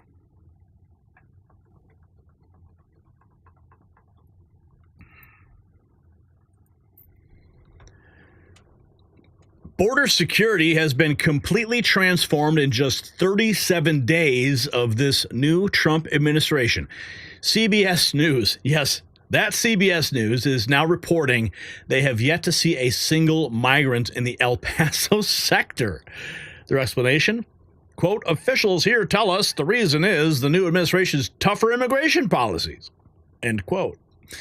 This is what real leadership looks like. Meanwhile, Secretary of Defense delivered a message to illegal immigrant criminals that sent shockwaves through sanctuary cities. You could find your way to Guantanamo Bay. This isn't just tough talk, it's policy. And border czar Tom Homan didn't mince words, warning sanctuary cities we're going to double the man force there. And the results speak volumes. Illegal crossings have fallen off a cliff. And the border crisis and America's blood pressure crisis share a common threat. Both can be deadly if left unaddressed. Just as Trump is securing our borders, you need to secure your heart health. A shocking 2024 CDC study reveals that nearly half of all adults in America have dangerously high blood pressure, yet only 1 in 4 have it under control. While the administration tackles fentanyl flowing across our borders, you need to tackle the silent killer threatening your arteries. I personally use this breakthrough formula packed with clinically proven ingredients like white mulberry leaf that naturally regulates blood pressure while reducing bad cholesterol. Thousands of Americans have reclaimed their health naturally with this triple action formula. Visit boostwithgary.com for 40% off and take control of your health security today. It's linked down below. Give it a try. Okay, this just in. We got this from the White House direct into our inbox. Trump administration shredding Michael Moore over insane illegal immigration take. Yeah, Michael Moore thinks he's going to school President Trump. The White House just torched Michael Moore after his latest deranged statement opposing the deportation of violent illegal alien criminals. Moore claimed deportees could have cured cancer or stopped an asteroid. The Trump administration fired back hard. White House Deputy Press Secretary Kush Desai, Michael Moore is free to visit the quantum computing and particle physics labs at MS-13. TDA and the cartels are now going to have to set up back home in El Salvador, Venezuela, and Mexico. Oh, my goodness. Reality check. These aren't scholars. They're killers and terrorists. Trump is removing them from American communities. And here's a glimpse of who the Biden administration allowed to roam freely. Portuguese national convicted of exploiting a minor apprehended in Philadelphia. A Guatemalan national charged with armed home invasion, kidnapping, and assault apprehended in Rhode Island. A Haitian national charged with 3 murders apprehended in North Carolina. MS-13 Salvadorian gang member convicted of aggravated assault apprehended in Houston. Another one here, Guatemalan national charged with multiple counts of something absolutely abhorrent. You see it on your screen there, apprehended in Massachusetts. A Brazilian gang member convicted of assault and robbery apprehended in Boston. These are the people that Michael Moore thinks should stay in the U.S., right? The Trump administration isn't playing games. ICE is rounding them up and kicking them out. The White House statement, we are putting Americans first. Look at what you see on the screen there. Look at all those. Gone, gone, gone, gone, gone. All gone. Under Biden, these criminals were left unchecked. Now under Trump, the law is back. Deportations are surging. Sanctuary city protections are getting shattered. Michael Moore and his liberal elitist friends have never had to live with the consequences of illegal immigration. Meanwhile, Americans, especially in border towns and crime-ridden cities, have been suffering for years. And Trump is making it clear. America comes first. If you are here illegally and you're a violent criminal, you are out. Facts over feelings. The Trump deportation machine is up and running, and no amount of Hollywood whining is going to stop it. So stay locked in, folks. This is only the beginning. Here's the official press release that we received earlier today, directly from the White House. Man, it's so cool being on the White House press list right now, because we are getting real, like as fast as this information hits my inbox, I generate the tweets, get the information out, take the screenshots, and then they go viral on X with your help. If you're not following us on X, you need to do so, and you will be the first to know even before we publish anything on YouTube.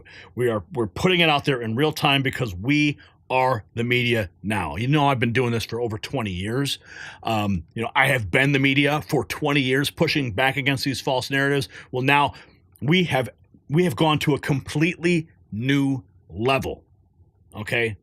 Direct access to the White House, and it is amazing. Here we have President Trump. This is from the cabinet meeting talking about the Border Patrol. Absolutely. But we also having tremendous support from Border Patrol, from ICE. The ICE agents have been unbelievable. Border Patrol, their leadership at Border Patrol has been incredible, and they're working very well. And as you know, and I saw you reporting it this morning, actually, we set records on the least number of illegal aliens coming in, migrants coming into our country that we've had in more than 50 years. And we did this all within a period of weeks because we took over a mess. The world was pouring in. And remember, they were coming in from jails and prisons and mental institutions and insane asylums, and they were gang members and drug dealers. Anybody wanted to come in, they came. And from not just South America, from all over the world. So it's amazing what they've done. And Christie and Tom Holman, the job they've done has been absolutely amazing. We set records for, and we want people to come into our country, by the way, but they want to come in, they have to come in legally. I want that to be really understood. We want people in our country, but they have to come in legally. Yeah, come in legally. It's that simple. Commerce Secretary Howard Lutnick explains President Trump's new gold card, which will replace the fraudulent EB-5 program. Check this out. It's creating a lot of controversy, but it could raise a ton of money to pay down the ridiculous amount of debt that we're in. For $1 million. So the EB-5 program, which has been around for many years, had investment of $1 million into projects in America. And those projects were often suspect, they didn't really work out, there wasn't any oversight of it. And so for $1 million investment, you got a visa and then you came into the country and ended up with a green card. So it was poorly overseen, poorly executed. Then you had our border open where millions of people came through. So the idea is we will have a proper business. We will modify the EB-5 agreement. Christy and I are working on it together. For $5 million, they'll get a license from the Department of Commerce. Then they'll make a proper investment on the EB-5, right? And we think Scott and I will design the EB-5 investment model because Scott and I are the best people together to do that. So this is joint. This is exactly the Trump administration. We all work together. We work it out to be the best. And if we sell, just remember, 200,000, there's a line for EB-5 of 250,000 right now. 200,000 of these gold green cards is $1 trillion to pay down our debt. And that's why the president is doing it, because we are going to balance this budget and we are going to pay off the debt under President Trump. So the EB-5 program. That is one way to do it. We've got more from the cabinet. Let's take a look about this. This is President Trump talking about the scourge of fentanyl that is going to come to an end. That, you know, we've lost millions of people due to fentanyl. It comes mostly from China, but it comes through Mexico and it comes through Canada. And I have to tell you that, you know, on April 2nd, I was going to do it on April 1st, but I'm a little bit superstitious, so I made it April 2nd. The tariffs go on, not all of them, but a lot of them. And I think you're going to see something that's going to be amazing. We've been taken advantage of as a country for a long period of time. We've been tariffed, but we didn't tariff. Now, I did, when I was here, we took in $700 billion from China. $700 billion. Not one president in the history of our country took in 10 cents from China. At the same time, China respected us. Now, when COVID came in, that was a different deal. I used to call it the China virus. I guess I can call it the China virus again, but, you know, it's an accurate term, but I won't do that out of respect to China. We've lost... Oh, man, the China. Love it. I love it when he does that. Here we have more. This is regarding the tariffs coming to Canada and Mexico. Here's more. For Canada, Mexico. Mr. President, can you clarify the Canada-Mexico tariffs? You had put that 30-day pause. Yeah. You just referred to 25%. 25%. When does it go into effect? April 2nd. April 2nd for Canada-Mexico. Correct. And for everything. Well, we have the fentanyl-related is a pause. If they can prove to the president they've done an excellent job, that's what they first do in 30 days. Have you guys seen any but then change? the overall is April 2nd. So the big transaction is April 2nd, but the fentanyl-related things, they're working hard on the border. At the end of that 30 days, they have to prove to the president that they've satisfied him to that regard. If they have, it's going to be hard to give them a pause, or he won't. But It's going to be hard to satisfy. satisfy. We lose 300,000 people a year to fentanyl. Not 100, not 95, not 60 like you read. You know, you've been reading it for years. We lost, in my opinion, over the last couple of years, on average, maybe close to 300,000 people dead. And the families are ruined. You know, when they lose a daughter, when they lose a son, the families are never the same. You're never going to be the same. So you're talking about 1 million people. But when the daughters die, I see it, daughters die and the sons die because of fentanyl. And in some cases, I don't even know they're taking it. They're buying something else and it's laced with fentanyl and they end up dying. And I've known many people who've lost children to fentanyl and for other reasons, but to fentanyl, it's such a big killer. And those people are never the same people. I mean, I've seen people that for the rest of their lives, they're not the same people. They're so different, it's not even believable. Dynamic people, happy people they die a miserable death. And that's because of the crap that comes in through China and through Mexico and through Canada. A lot of it comes through Canada. That's coming to an end. I mean, I personally know families affected, people that I know no longer with us because of addictions they had, and they got some bad stuff. They're no longer with us. It's heartbreaking. Here's more. This is the Secretary of Defense talking with Laura Ingraham. I think the message is clear. If you break the law, if you are a criminal, you could find your way at Guantanamo Bay. You don't want to be at Guantanamo Bay. I think the message is clear. Yeah, you don't want to be at Guantanamo Bay. No way. Here we have Representative Chip Roy talking about birthright citizenship. This is a blatant amendment, and the Wong Kim Ark case bestows automatic citizenship to all children born to foreign nationals, including illegal aliens. This is a blatant misunderstanding of both items, resulting in birthright citizenship serving as a driving force of illegal immigration to the United States, as many illegal aliens and temporary visa holders know they can reap the benefits of their child's citizenship. President Trump's first-day executive order on birthright citizenship restored the 14th Amendment to this original meaning. Despite what you may hear on the news, some of the most respected legal scholars agree with the constitutional interpretation outlined in President Trump's executive order. Some of these legal scholars include those here on this panel today. Our witnesses will dive into the history of the 14th Amendment in Congress and the Supreme Court. But I'll give you a brief version. The drafters of the 14th Amendment understood it not to grant citizenship to persons, quote, owing allegiance to any foreign sovereignty, end quote. And in the first cases decided after ratification, the Supreme Court held that jurisdiction in the 14th Amendment means not merely subject in some respect or degree to the jurisdiction of the United States, but completely, the 14th Amendment and the Wong. It's time to end birthright citizenship and birth tourism, as it's called, because it is a magnet. Here we have more talking about Medicare and Medicaid. This is the fraud that they're talking. Oh, it's going to get cut. So many times. The spending bill that passed last night aims to cut $2 trillion. Right. Can you guarantee that Medicare, Medicaid, Social Security will not be touched? Yeah, I mean, I have said it so many times, you shouldn't be asking me that question. Okay? This will not be read my lips. It won't be read my lips anymore. We're not going to touch it. Now, we are going to look for fraud.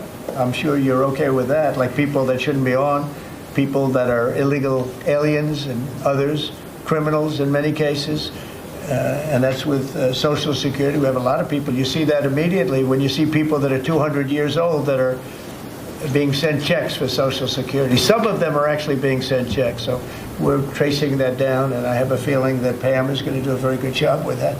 But you have a lot of fraud. But no, I'm not. We're not doing anything on this. Yeah, the media is gonna tell you that, oh, they're gonna take Social Security, but they're trying to weed out who's actually deserving of it, and certainly not illegals. Here we have border czar Tom Homan, talking about the promise that Trump has made to America. Make our community safe. You're exactly right, Lawrence. Look, I've been around the country doing many operations in the community, whether they see it at the airport, whether they see it at a restaurant, or out doing the operation. I can't tell you how many members of the community come up and thank us for being there. You know, President Trump made a promise to the American people when he got elected that he's going to make our community safer, especially from illegal alien violent crime. That's exactly what we're doing. And we're doing it across the nation. As far as the politicians who want to push back and attack the men and women with ICE and myself, I'm not running a popularity contest. I'm out there doing what the president promised the American people we're going to do. We're out there enforcing the law without apology. We're going to keep coming. You can put all the roadblocks you want up.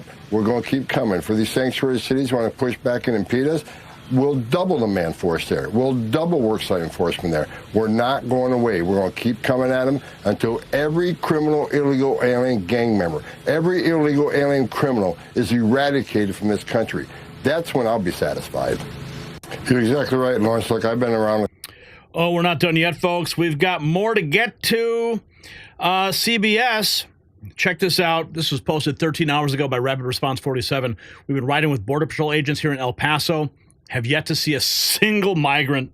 At the lowest thing, it is quiet here at the U.S.-Mexico border, where illegal crossings are down by more than 90% from the same time last year. In fact, over the weekend, the Department of Homeland Security reported the lowest single-day tally in migrant crossings here in 15 years. And we have been riding with Border Patrol agents here in the El Paso sector of the border, which covers West Texas and New Mexico, and we have yet to see a single migrant. We have seen Border Patrol agents, Department of Defense personnel, including National Guard troops and vehicles and barriers, but no single migrants or asylum seekers yet.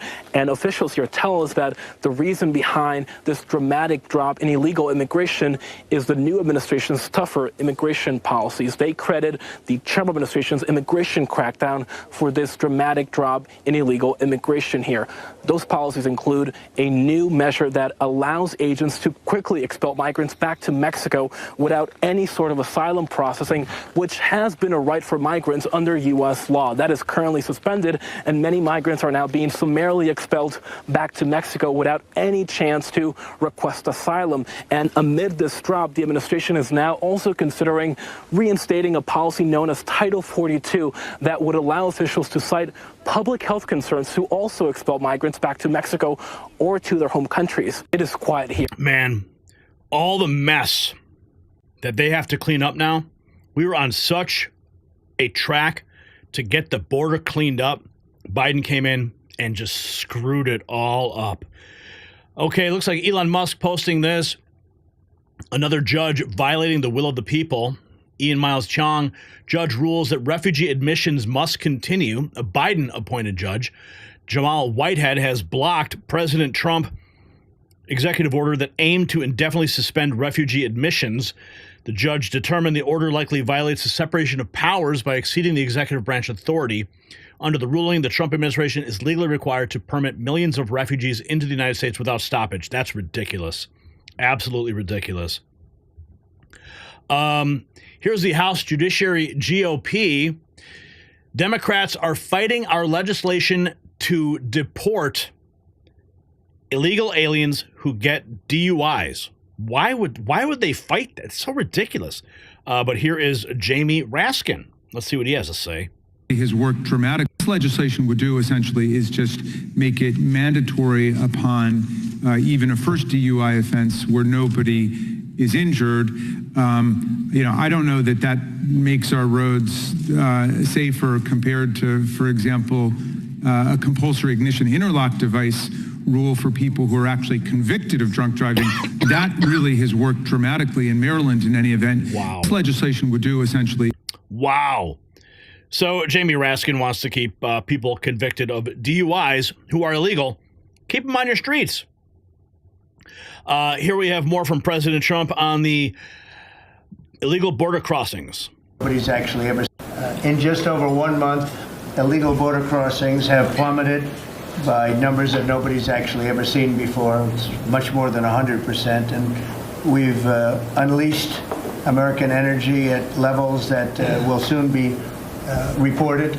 But we think we're going to get it going very quickly. We have incredible people on the energy front. I think we have really great people on every front. I'll let you know if they're not good, but I think they really are.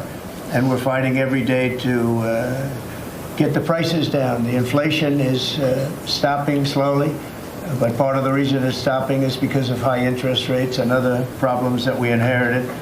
But we have to get the prices down, not the inflation down, the prices of eggs and various other things. Eggs are a disaster. The Secretary of Agriculture is going to be showing you a chart that's actually mind-boggling what's happened, how low they were with us and how high they are now.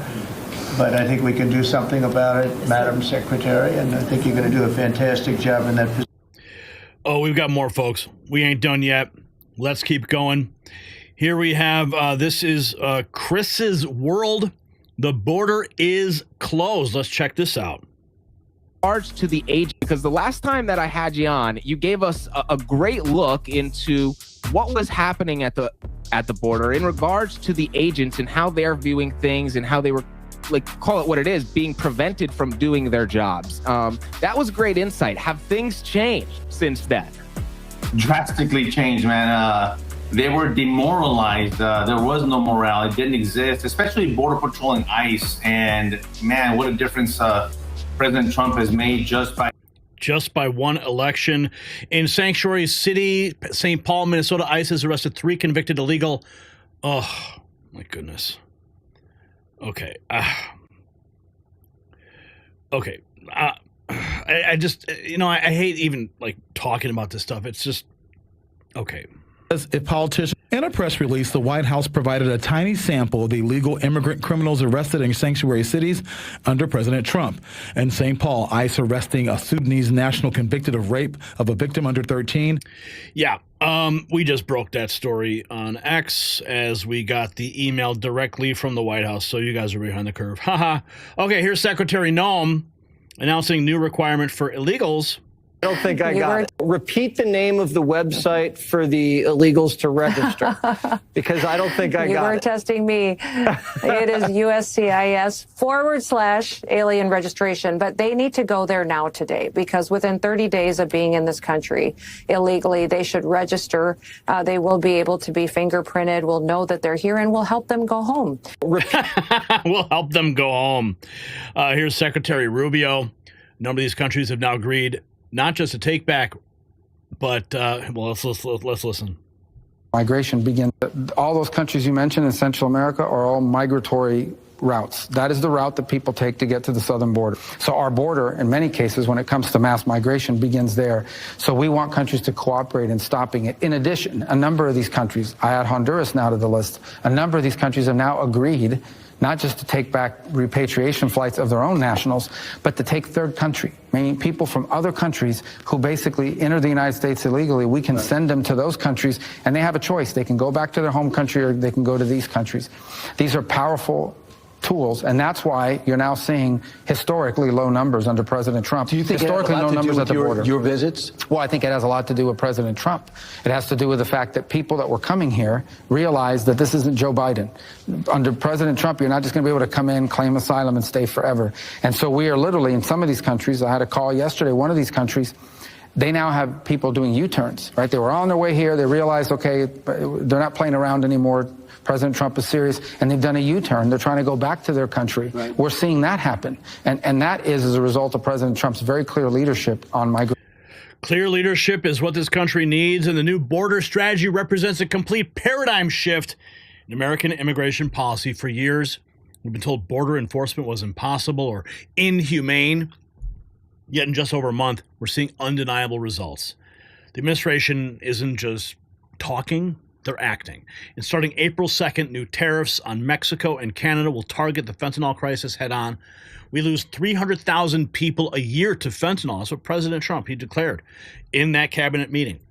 This is not about politics. It's about saving American lives. Despite federal judges already trying to block these policies, the administration is moving forward undeterred. And the questions Americans should be asking themselves: if illegal immigration could be controlled this quickly, why did previous administrations allow the crisis to spiral for decades? Did they actually want open borders all along?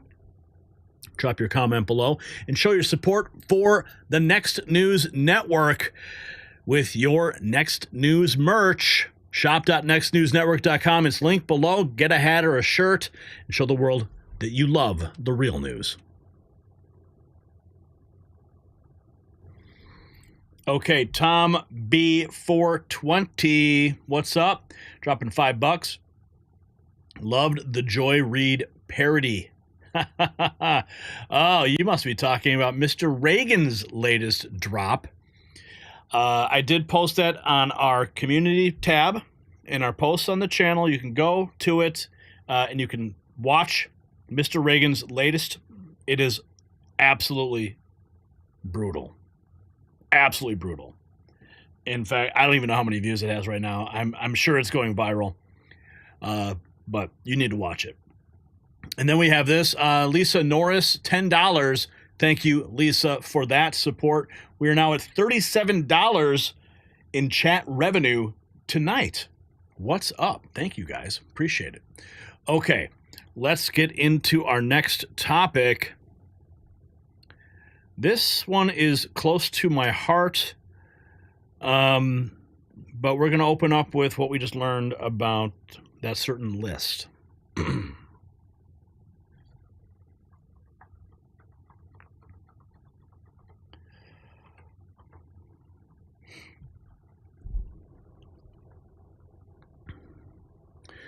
The death knell for the IRS is finally sounding.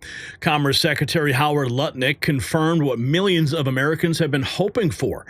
Trump's goal is very simple: to abolish the Internal Revenue Service. This isn't just talk, it's happening. IRS layoffs have already begun, with agents publicly lamenting their job losses on social media. Wait till you see some of these clips we have for you. And Deputy Chief of Staff Dan Scavino, well, he made the administration's position crystal clear with his blunt statement: time to abolish the IRS. The momentum is building rapidly, with polls showing a staggering 86.3% of Americans supporting complete abolition of the tax agency. After decades of harassment and intimidation of ordinary citizens, the IRS faces its own day of reckoning. And as Trump's team dismantles the oppressive IRS, Americans are also dismantling another financial burden: skyrocketing heating costs. Just like the IRS drains your wallet, winter heating bills are set to increase 8.7% this year, costing the average American more than they'll spend on their own Christmas gifts. While the administration works to eliminate the tax burden, this portable heater right here, it helps eliminate the heating burden by cutting your costs dramatically. This revolutionary device instantly warms any space without preheating, using a fraction of the energy of central heating. Just as we're closing the book on the IRS, you can close the door on outrageous utility bills. This mini heater, it delivers customized comfort with built-in overheat protection and adjustable settings. Visit staywarmnow.com for 60% off and free shipping while supplies last. It is linked down below, and we thank our sponsors for making this show possible.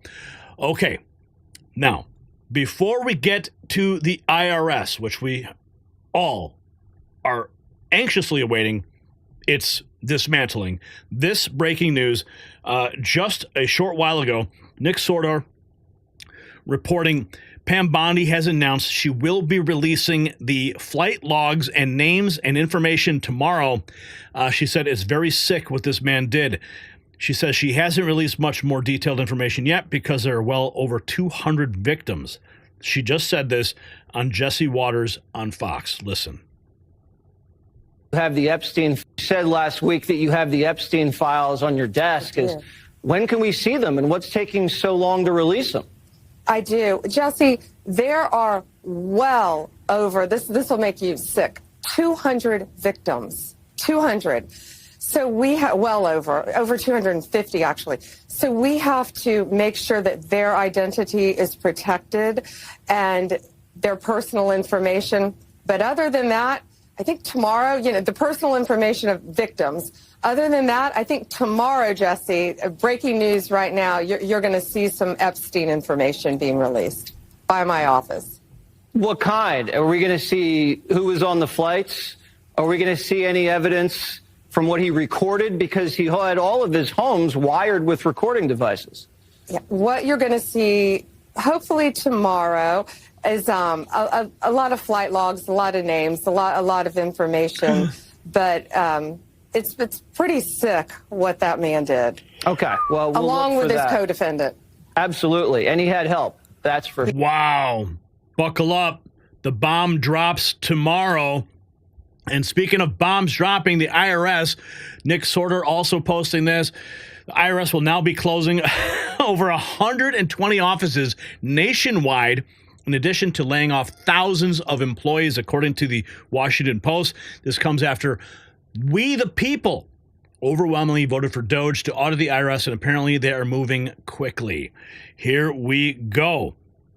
Now, I want to get into some of the nuances of the income tax, but yes, all roads lead to Ron Paul. Ron Paul woke me up in 2008. He was right, and it's happening.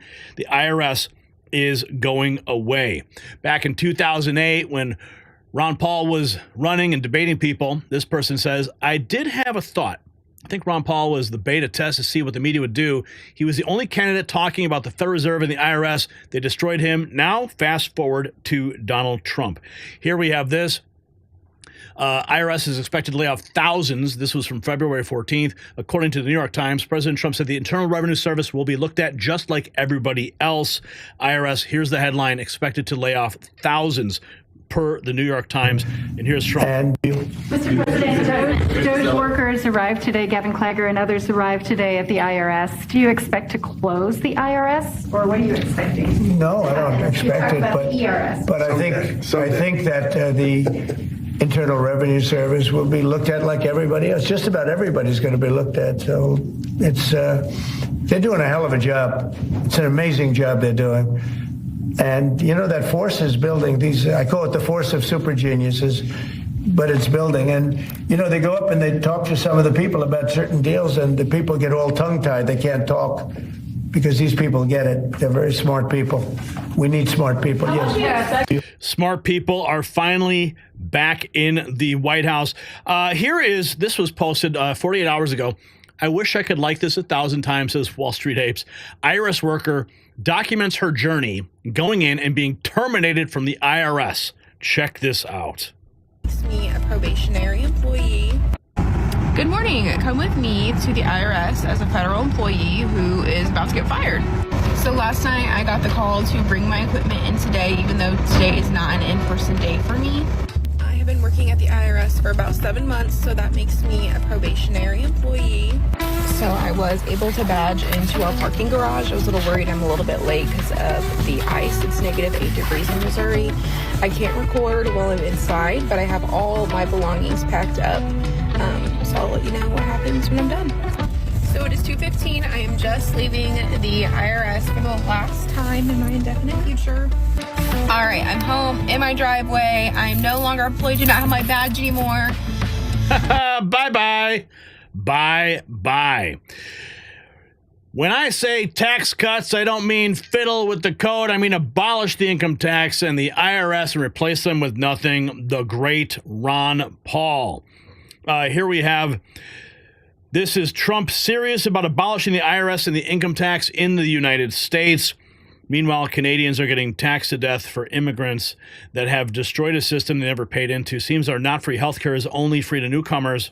Side of the reductions that markets are. Trump has said that he wants to abolish the IRS and replace the revenue with money the country will earn from tariffs, something the National Economic Council Director Kevin Hassett confirmed is the plan moving forward. The China tariff revenue that we're estimating is coming in from the 10% that we just added, plus the de minimis thing, that it's between $500 billion and $1 trillion over 10 years is our estimate. And that's something that is outside of the reductions that markets are seeing through the negotiations up on the Hill. And so we expect that the tariff revenue is actually going to make it much easier for Republicans to pass a bill, and that was the president's plan all along. Trump has said that he wants baby, that was the president's plan all along. Here we have another one.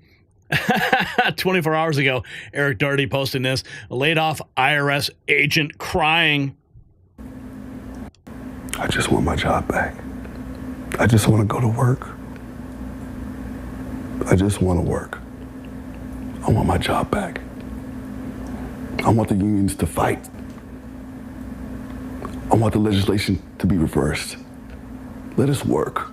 Let us do what they employed us to do, what we took our oath to do. I just want my job. Yeah, well, guess what? Can we lay off the rest of the IRS? Here we have more. Trump's deputy chief of staff. This is the post that set it all off today. DC Drano, Trump's deputy chief of staff, has called for abolishing the IRS. It's happening, y'all. Dan Scavino Jr., time to abolish the IRS.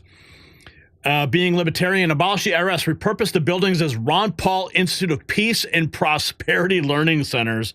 Oh, I love it. Yes, yes, yes. Abolish the IRS. MJ Truth Ultra, Dan Scavino says it's time to abolish the IRS. Can we hurry up and do it before the tax deadline? We all know where this is going. It will be abolished, and essentially the funding of our own destruction will end. All glory to God. It is happening. Now, check this out. This is Grant Cardone. He posted this just 48 hours ago. IRS equals parasites on the American people. And he was talking with Laura Ingraham. $5 trillion. I think. Grant, they are so upset about these cuts. Why are they so worried? Well, because they're thieves. These are parasites on the American people. It's a Ponzi scheme. They collect $5 trillion. I think the American people don't understand the IRS and what they actually do. They collect $5 trillion a year from American people, mostly not corporations, American people, regular middle-class people. Those super wealthy have figured out how to get by it. 50% of that money is from income taxes, okay? It's taken literally, $2.5 trillion away from the American people. $1.8 trillion comes from withholding. And then 10%, Laura, listen to this, 10% are penalties. $500 billion a year the American people are charged by the IRS for penalties alone. We should get rid of the IRS. We should go to a zero tax. First of all, audit the IRS and you will get rid of them because the amount of fraud there is unbelievable. We should go to a zero tax, and then when the American people, for some situation, whether it's the military or whatever, needs money, we print money. Right now we do both. We print and we tax. We should do one or the other, and I would say print and make sure the American people are behind it. Otherwise, don't tax the American people. Well, you could actually, it turns out, you could get a DOGE check with all this savings sometime soon. Watch. Elon Musk is proposing potentially giving money to Americans based on what DOGE is finding. Do you have any thoughts on that? I love it. A 20% dividend, so to speak, for the money that we're saving by going after the waste and fraud and abuse. How much money do you think? Could be a lot. I mean, if it's 20%, we'd give back a lot of money to the taxpayer. Well, Grant, this is the people's money, so calling it a DOGE dividend is kind of fun, but it's their money. It's our money. Well, you know, what's crazy is that the withholding, for instance, everybody gets withheld for 26 weeks of the year if you're getting paid every 2 weeks. They say the reason they do the withholding is for the convenience of the American people. And then one of the people that you were talking about in the video, they said it makes it easier for people to budget. It's a convenience. I'm like, I'm not getting a refund. If you get rid of 7,000 IRS people and they can't process my refund, by the way, that was not a refund. That was money I should have never paid. I was overpaid to the IRS. If that money alone stayed with the American people, it would be $81 billion a year that I could earn by having money at the bank rather than sitting with the IRS and maybe going to Ukraine. It's criminal. It's criminal that we spend $1 trillion a year on interest on our debt. It's criminal that we spent trillions of dollars in Iraq and Afghanistan. I mean, it really is criminal. It's stealing from the American people and our children and our grandchildren. And speaking of stealing, Grant, what about Fort Knox? Do you think that gold's all in there? A little few gold bars missing, maybe? One or two things are going to happen. Either they're going to find nothing in there, and that's going to be a disaster, or they're going to find too much gold in there. Because maybe go back a couple of years and maybe they've been packing some gold in there from other countries.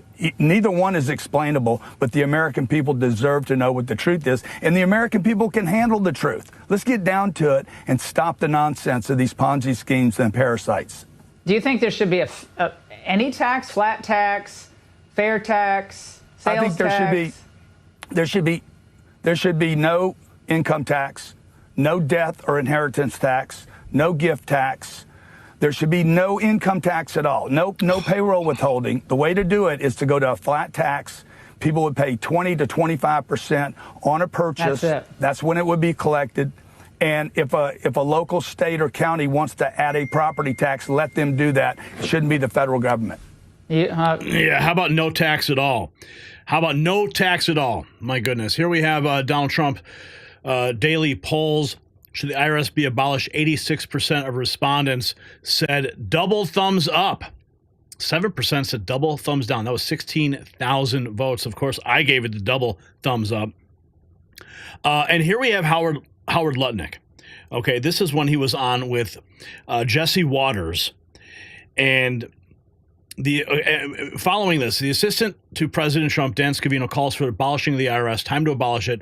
And this is the message that was transmitted from the Commerce Secretary just a week ago. Service. And if you get savings from these DOGE cuts, are you going to give any of this back to the American people? We keep hearing about these DOGE dividends. Well, think about it. Donald Trump announces the External Revenue Service, and his goal is very simple. His goal is to abolish the Internal Revenue Service and let all the outsiders pay. I mean, this is someone who is focused on America. Let's drive down our waste, fraud, and abuse. I'll give you an example. Cruise ships. You ever see a cruise ship with an American flag on the back? They have flags of like Liberia or Panama. None of them pay taxes. None of them pay taxes. Every super tanker, none pays taxes. Alcohol, all foreign alcohol, no taxes. This is going to end under Donald Trump, and those taxes are going to be paid, and Americans' tax rates are going to come down. That's what Donald Trump wants to do. Balance our budget and cut our taxes. I mean, imagine a Democratic senator going against that. What planet are these people on? Yeah, exactly. What planet are they on? Think about it. Trump announces the External Revenue Service. His goal is very simple. Check this out. Trump's goal is to abolish the IRS as layoffs loom. Buckle up, folks. It is all happening. The end of the IRS finally. Let's go back to this flashback moment on Inauguration Day. And we defended. At the start of the 20th century, America was the richest country on earth. And we defended our workers from unfair trade policies with tariffs. and we only made money. We had no income tax. All we did is charge other countries and foreign companies, if they wanted to sell to America, you had to pay for entry. Okay, so imagine this. The U.S. government had no income tax. Americans got to keep all their hard-earned money, and foreigners paid the price. So now, what's happened? We have the Internal Revenue Service. That means charge us internally. Now imagine politicians who can't even balance their own checkbook, taking our money, and what do every year? Let's just take more, let's just take more, let's just take more. So this is how Donald Trump is going to end it and fix it. Last week, he announced that we're going to return America to greatness by creating, and today is its birthday, the External Revenue Service. So if you're always wondering, is some bureaucrat going to cut your benefits? Not under Donald Trump. Not under Donald Trump. It means foreign companies are going to pay if they want to come and sell products to the wealthiest country on earth. And if they want to compete with American workers, then let's just not tax our American workers. It's about time. It is about time. Abolish the income tax and the IRS. I want this guy says, Latina BCP, I want every single dollar paid in taxes back with interest. American taxpayer money has been embezzled, stolen, laundered for decades. Fire every single IRS employee. Don't give an F about IRS employees who have terrorized Americans. Abolish the tax code. 16th Amendment. IRS making taxing income, inheritance, wealth, assets, property, along with VATs, excise, imposts, and tariffs illegal at all levels of government. Only a simple sales tax should be allowed at any level of government. I don't think that. No, maybe at the local level. Ultimately, all politicians except Ron Paul are criminals in that they continue to allow theft through income tax, property tax. Abolish the income tax and replace them with nothing. Ron Paul. Speaking of Ron Paul, remember when he said this? The federal. Your answer is to cut both taxes and spending. You say that you would eliminate the IRS, the CIA, the Federal Reserve, the Department of Homeland Security, Medicare. I know that you used to want to end the FBI. I'm not sure whether you still support that idea, sir. Perhaps you can tell us. But if you get rid of the CIA, let alone the FBI, how would President Paul have any idea, any intelligence of what our enemies, foreign and domestic, are up to? Well, you might ask a better question. Before 9/11, we were spending $40 billion a year. And the FBI was producing numerous information about people being trained on airplanes to fly them but not land them. And they totally ignored them. So it's the inefficiency of the bureaucracy that is the problem. So increasing this with the Department of Homeland Security and spending more money doesn't solve the problem. Yes, we have every right in the world to know something about intelligence gathering, but we have to have intelligent people interpreting this information. But, you know, just going for increasing presidential powers, as been discussed, is rather disturbing to me. This whole idea that we're supposed to sacrifice liberty for security, we were advised against that. Don't we remember that when you sacrifice liberty for security, you lose both? That's what's happening in this country today. We have a national ID card on our doorsteps. It's being implemented right now. We have FISA courts. We have warrantless searches. We've lost habeas corpus. We've had secret prisons around the world, and we have torture going on. That's un-American, and we need to use the power of the presidency to get it back in order to take care of us and protect this country and our liberties. Thank you, Congress. You heard them laughing. They were laughing at Ron Paul. No one's laughing now. Donald Trump taking the message of Ron Paul into this administration. Not just with DOGE and cutting all the federal spending, that's just complete waste. But, I mean, as far as the IRS and the Federal Reserve auditing Fort Knox, I thought this was cute here. Me waiting for the IRS to be abolished as April 15th keeps getting closer. You got to love it, right? Check this out. This is another meme. Rand Paul endorsed Trump and Ron Paul is working with Musk. The IRS is finished for nearly every terrible thing we have done over the last 30 years.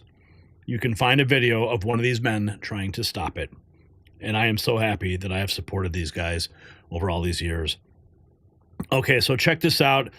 Here is this woman talking about, let's see. To delay everybody. So DOGE entered the IRS yesterday, and apparently not everybody is happy about this. Obviously, there is one very large group of people that are like, yeah, this is exactly what we wanted. This is what we voted for. And then, of course, the media, who does not tell the truth or represent actual Americans in any way, shape, or form, is touting the narrative that this is a bad thing because it's going to delay everybody receiving their tax returns. First of all, only 56% of Americans pay federal taxes. That's right, 44% of people don't even have to worry about this. And secondly, of that 56%, a very large chunk of those people have to pay in every year. All of the entrepreneurs in this country, the plumbers, the electricians, the concrete guys, the contractors, the trailer salesmen, all the business owners have to pay in every year because they don't have somebody sitting there taking a bunch of money out of their check and shoving it at the government because they need that money to operate every month. People that are getting returns, the reason you're getting a return is because you just gave your money to the government to use for free with zero interest for a year. Why are you doing that? Why are you doing that? When has the government ever done that for you? Any loan you get from the federal government has interest. So why are you giving the federal government a loan interest-free? So whether you're left or right on this, it doesn't really matter. I just want to point out that the left claims to be the party of the working people. The working people have to pay in. We don't care if this is going to delay the whole tax system. We don't care.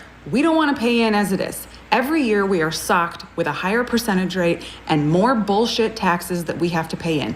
As business owners, we're sitting here trying to get insurance off the marketplace and turning around every other day getting a letter from Uncle Sam that says we might not be getting the right tax credit based off of our income. So we might have to pay more come tax season next year. So if you're crying about the fact that this might delay tax returns, you should probably reassess what it is you actually stand for. Because I promise you, the average hardworking American doesn't give a fuck about your inability to get your tax return. On this note, do we think Elon will shut down the IRS before April 15th, or do I actually need to start getting a payment ready? That's the question a lot of people are asking right now. Okay, so we need to dig into the IRS right now. Check this out. Here's my man. This is Aaron Russo. He was my mentor. I would not be sitting here if it wasn't for him. He made a film called America, Freedom to Fascism that directly combated the IRS and the Federal Reserve, the Real ID, the police state, everything. Here he is. This was his interview that he did after the film was released with Alex. But you're single-handed pay. You've made America Freedom to Fascism. I want to walk through that film, and I want to encourage everybody out there to get a copy of it on DVD. It was also in theaters around the country, and I think the best film out there on the Federal Reserve and the IRS and the whole banker scam, and I want to discuss that with you here. But I wanted to go back a little bit to the point that we discussed last night, where you don't advise people to not pay. And I do the same thing. People say, well, wait, you're saying it's a scam, but you're saying go ahead and pay it. And I like the way you summed it up. Well, it's really fairly simple. I mean, since making that movie, you know, many people come to me and ask me whether they should pay their income taxes or not, you know, and I never advise people not to pay. And the reason I tell them, I said, look, I've done a lot of research. The Supreme Court has ruled that the IRS has no authority. The 16th Amendment did not give the IRS the authority to tax your labor and your wages. That's a fact. All right, the Supreme Court is the law of the land, you know, and the IRS does not trump the Supreme Court. However, that being the case, the fact is, if the mafia would come to you and say, we want $2,000 a month or we're going to hurt you, I would not advise you not to pay them, because you may get hurt by not paying them. Whether it's legal or not doesn't necessarily matter. You're going to get hurt if you don't. It's the same thing with the IRS. They can hurt you. They can put you in jail. They can torture you. So if you don't pay them, you may get hurt. So I never advise people not to pay. You know, I tell people, yeah, pay your taxes. Look what happened to Congressman Hansen. Yeah, Congressman Hansen's a great example. Pay your taxes. But you know what? Shut down the Federal Reserve System, and eventually you won't have to pay those taxes anymore. See, the IRS is a symptom of the problem. The real problem is the banking industry and the bankers in this country. That's where the real problem lies. That's the root of our problem. That's why we've lost America, okay? So, yeah, pay your taxes, because if you don't pay them, you might get hurt. And I've heard all the arguments, you know, what tax protesters say and so on and so forth. And I don't call them tax protesters. I call them the tax honesty movement, because they're being honest, you know, at least. But the fact of the matter is, you're being forced, you're being compelled to pay it because you're facing... You've made America free. Oh, man. The fact that we are seeing, like, the dream of Aaron Russo and Ron Paul coming to fruition right now, I mean, it's amazing.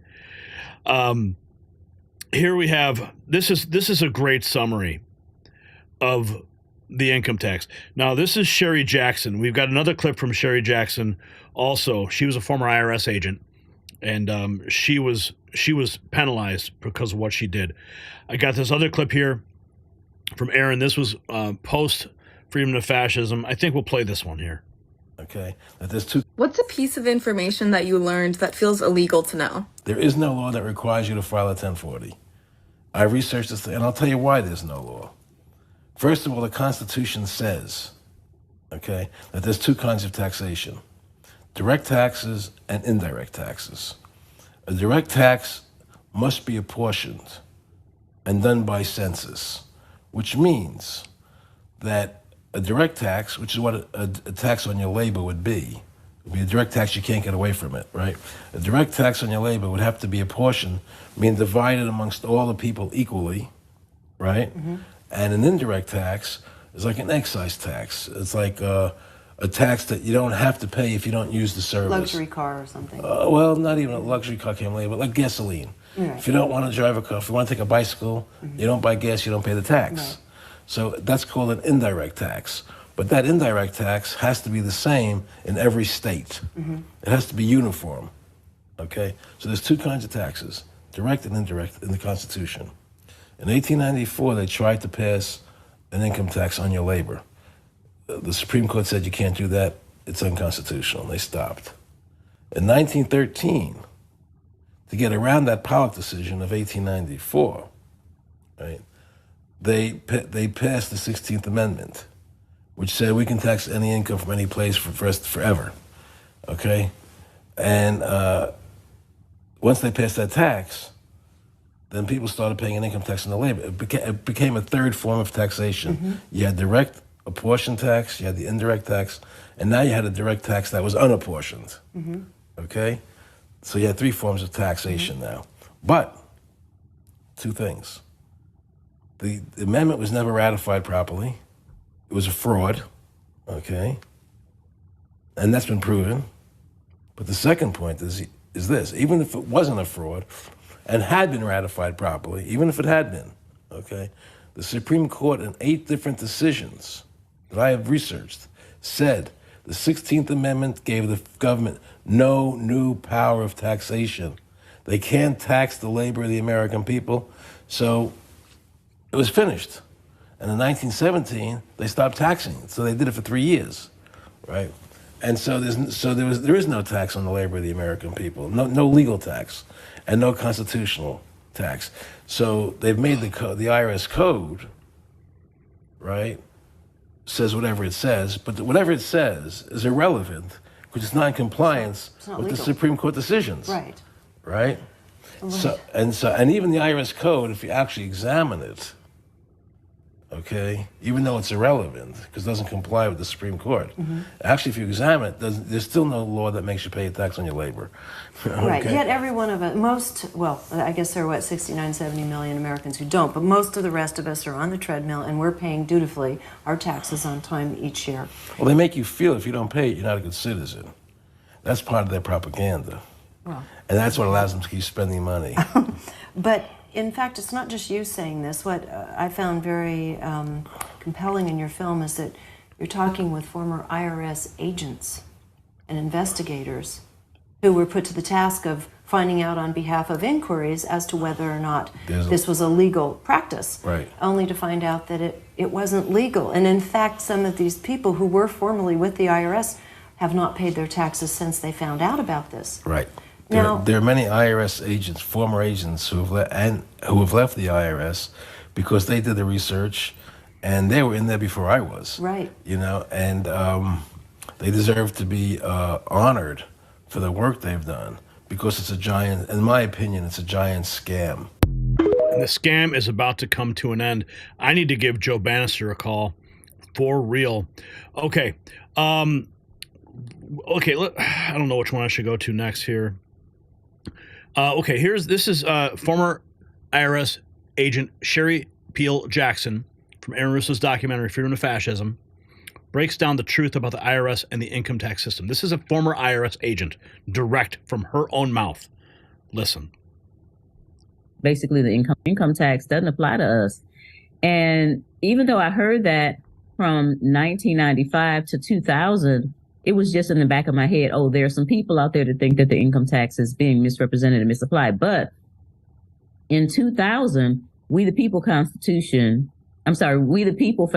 for Constitutional Education put out a full-page ad in the USA Today, and it said, "Dear We the People, basically the income tax is a fraud," and it was going into detail about the income tax not applying to most Americans that live and work in the 50 states.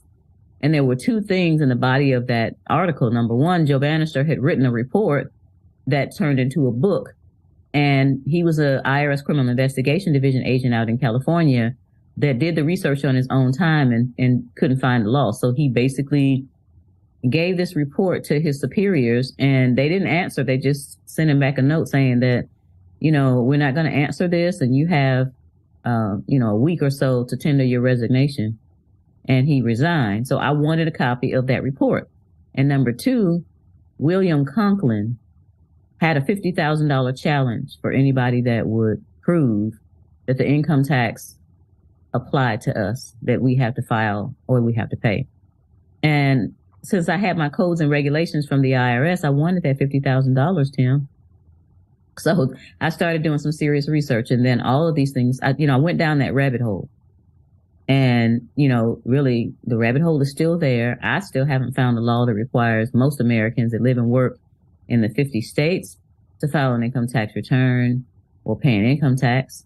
But we both know that big mouth people like me, or even high income people that don't file that tax return, either they get their stuff taken or seized, or houses, liens and levies, or like me, since I was, my mouth was too big and I was, given too much logic about the whole thing. They charged me with a misdemeanor, and the misdemeanor is willful failure to file, which is true. I didn't file the tax return. But what they did, the dastardly people, they gave me 4 years on a misdemeanor. So misdemeanor definition is 1 year. What they did was they stacked 4 one-year sentences together, because there were 4 years that they selected that I made over 6 figures. And they kept telling the jury, she made $100 and something thousand this year, and she made $100 and something thousand this year, and she didn't file. And, had them, would not let me explain to the jury what was going on and the fact that I didn't find the law, because Joe Bannister had already been tried before me and he won his case. So they knew. Okay, so can we clarify something here? This guy, Joe Bannister, who's had his case, I've had a lot of people tell me, oh, yeah, people will say this. Oh, they'll do that. Oh, they say that there's no law and this, that, and the other. And they may win a court case, but they're still responsible for paying those things. Well, if you win the court case, doesn't that indicate you don't have to pay it if you're against that? What's going on there? No.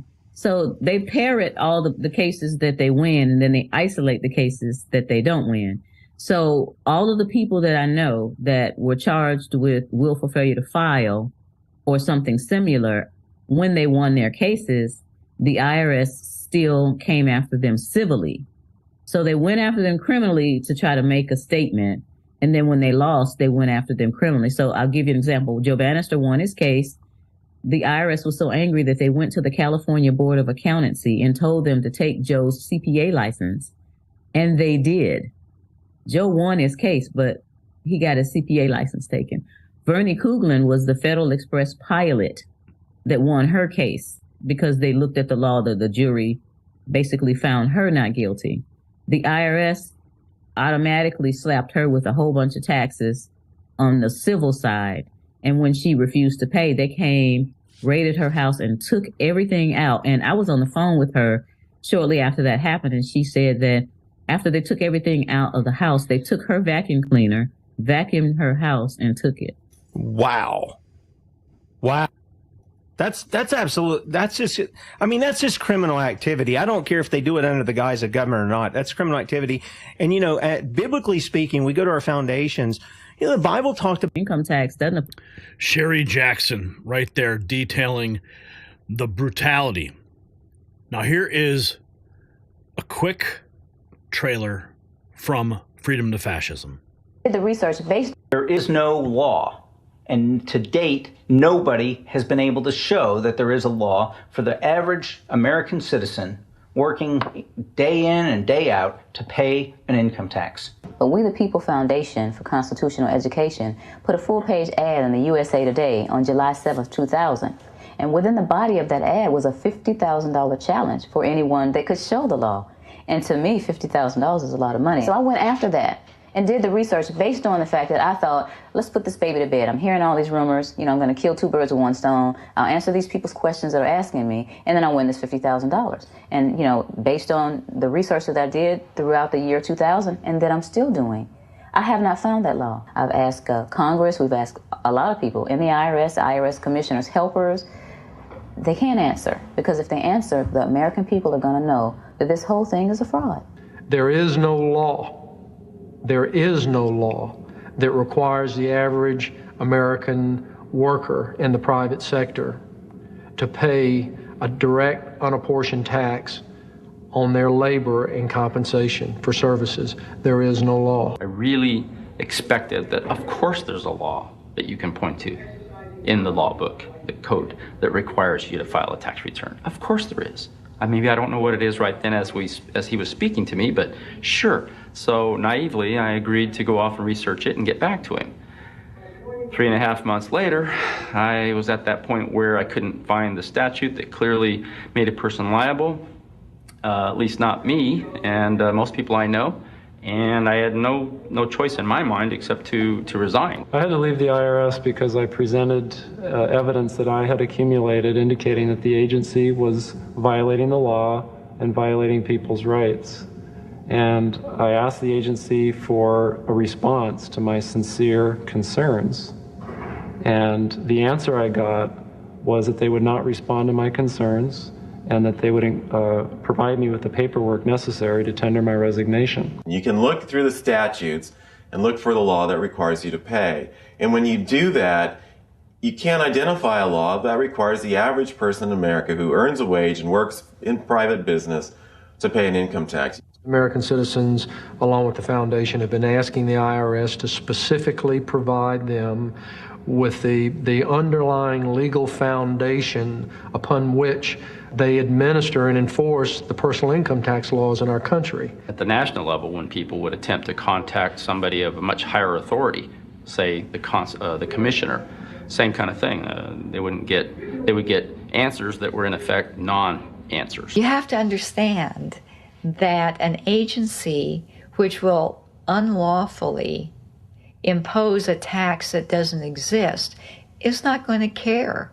If we, the people, don't know what our rights are, they're not going to tell us. If Americans just learned that the IRS was actually knowingly deceiving them, that would be enough for them to rise up and put a stop to it. 100% of what is collected is absorbed solely by interest on the federal debt. All individual income tax revenues are gone before 1 nickel is spent on the services taxpayers expect from government. People have been told, that you need this income tax system to fund government, which is absolutely ridiculous. I mean, my question is, well, if that's true, how did we fund government from 1776 to 1913? The main purpose of the income tax is not to raise revenue, but to redistribute wealth and to control society. A lot of people might say, well, gee, if there wasn't an income tax, what would happen to education? They don't understand that education is paid for the most part, out of state and local taxes, your property tax. People might say, well, how are we going to build and maintain our highways? If there's no money coming into the government, we need our highways. There is a tax on every gallon of gasoline that people buy. Proceeds from the income tax do not pay for highway construction. I believe that in both spirit and substance, our tax system has come to be un-American. Death and taxes may be inevitable, but unjust taxes are not. This small booklet includes the Constitution of the United States, the Bill of Rights, the Declaration of Independence. This is a document that every citizen should read. It's a document which freed an entire nation. This is the Internal Revenue Code, and this document, and the unlawful application of this document by the Internal Revenue Service has enslaved the nation that this document attempted to free. There is no law, and to date... Oh, man. We're here, folks.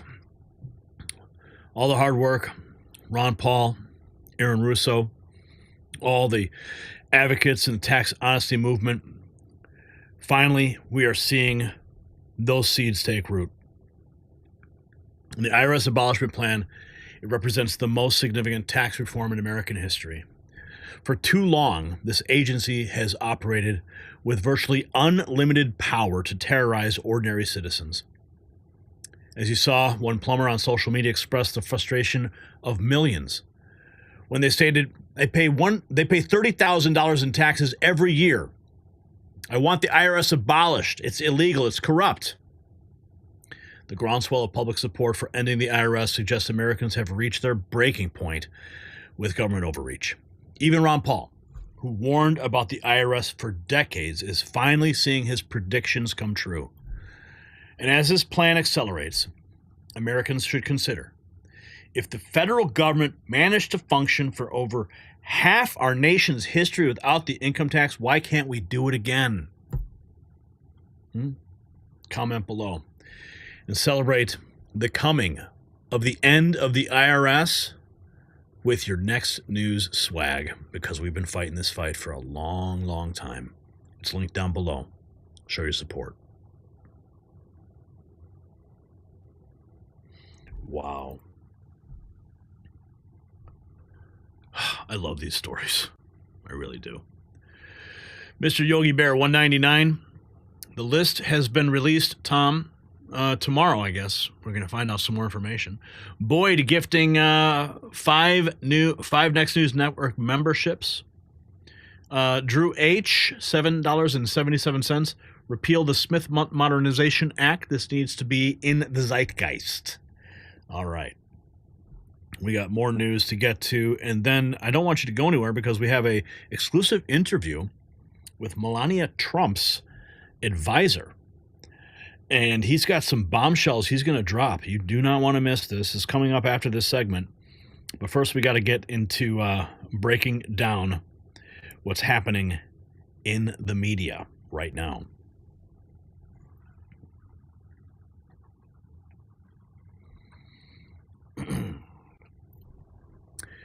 CNN and MSNBC are experiencing a ratings free fall unlike anything we've seen before. The networks that once dominated cable news are now hemorrhaging viewers at a catastrophic rate. And the most stunning development, Jake Tapper, who repeatedly dismissed concerns about Biden's cognitive decline as conspiracy theories, is now publishing a book titled Original Sin that exposes the very cover-up he helped perpetuate. This blatant hypocrisy caught the attention of Elon Musk, who called Tapper out directly. Meanwhile, Rachel Maddow is accusing her own network of racism after MSNBC fired 2 hosts of color. The desperation is palpable as these former media titans cling to what little credibility they have left. And while CNN and MSNBC's ratings are plummeting, something else is skyrocketing: your electricity bills. Media networks, they aren't the only ones losing power. American households are seeing energy costs surge up to 60% in just 2 years. And just as Americans are tuning out the media's wasteful narratives, they're fighting back against wasteful energy consumption with this revolutionary device. This ingenious power-saving unit works by stabilizing electrical currents and reducing dirty electricity the moment you plug it into any outlet. Just as viewers are rejecting the media's manipulation, tens of thousands of Americans are rejecting the power company's price gouging with this simple solution. The mainstream media will not report on this breakthrough because their corporate sponsors don't want you saving money. Visit don'twastepower.com for 65% off and start slashing your bills while supplies last. It's linked below. Okay, we're going to get into Jake Tapper in a moment. But this just breaking, remember that whole story about Dan Crenshaw threatening Tucker Carlson? Well, now it looks like the American Accountability, this is the American Accountability Foundation, has just filed an ethics complaint against House of Representatives Office Congressional. Let me read this again. We have just filed an ethics complaint with the U.S. House of Representatives Office of Congressional Ethics against Representative Dan Crenshaw for threatening the life of journalist Tucker Carlson. So we are going to track how that unfolds, but there is a lot of blowback right now on Jake Tapper. So he posted this here. Original Sin, now available for pre-order at originalsinbook.com from Penguin Press. Been working hard on this with Alex Tom from interviews with more than 200 White House, blah, blah, blah, blah, blah. Yeah, people are just shredding him online. Like this, Greg Price takes an amazing amount of hubris to spend 5 years ignoring Biden's clear cognitive decline only to cash in on a book about it when he's finally out of office. More reactions. Banshee. He slammed us for years on end as liars pushing cheap fakes about Joe Biden, and now he wants to cash in by writing a book about all the stuff he insisted wasn't a problem? Astonishing. Savannah Hernandez, 12 hours ago, this is laughable. Jake Tapper of CNN and Alex Thompson of Axios are writing a book about Biden's mental decline and its cover-up after he lost the election. CNN and Axios were the cover-up. Check this out. New book on Biden by Jake Tapper reports a cover-up about his decline. Unbelievable. And this was on CNN Business. Can you believe that? And this is what they wrote. Deeply sourced reporters found what they call a cover-up of the former president's serious decline. Yeah, the media was part of that cover-up. I mean, we were screaming about it forever. Here's Doug Collins. Amazing when you call out Joe Biden's decline for 3 years and say that he should step aside. You get called a conspiracy theorist. When a CNN reporter finally catches up with reality, they get to sell books and pretend like it never happened. It's unbelievable. Here's Vince Langman. I seriously thought the Babylon Bee hacked this account. 2 people who purposely covered up senile Joe Biden's mental decline to help him steal another election wrote a book about the MSN covering up Joe Biden's mental decline. You can't make this up. Jack Mack, from Biden is fine, you fascist, to Jake Tapper writing a book about his mental decline in record time. Yeah. Here's Alex Thompson's tweet on it. Jake Tapper and I wrote a book, and I'm damn proud of it. It's about Biden's decline, its cover-up, and how it allowed Trump to return. Pre-orders are really important these days, so I'll be grateful if you ordered early, like right now. How about not? How about we just call you out for being part of the problem and now trying to profit off it? Here's Yashir Ali, the text on the back of the forthcoming book. What the world saw at Joe Biden's one and only 2024 debate was not an anomaly. It was not a cold. It was not someone who was under or over-prepared. It was not someone who was just tired. It was the natural result of an 81-year-old man whose capabilities have been diminishing for years. Biden, his family, and his team let their self-interest and fear of another Trump term justify an attempt to put an at times addled old man in the Oval Office for 4 more years. What was the extent of it? Who knew about it? Was it a conspiracy? We will let the facts speak for themselves. This is mind-blowing. Yeah, Matt Van Swal, you cannot be a serious journalist publicly shaming others for pointing out Biden's mental decline while you're actively writing a book on it. Kevin Dalton, you can't make this up. Jake Tapper went from vehemently attacking any assertion of Joe Biden's cognitive decline and lies to cover it up to writing a book about Biden's decline. Listen to this exchange. This is so amazing. It's so amazing. I think it makes little kids with stutters feel when they see you make a comment like that.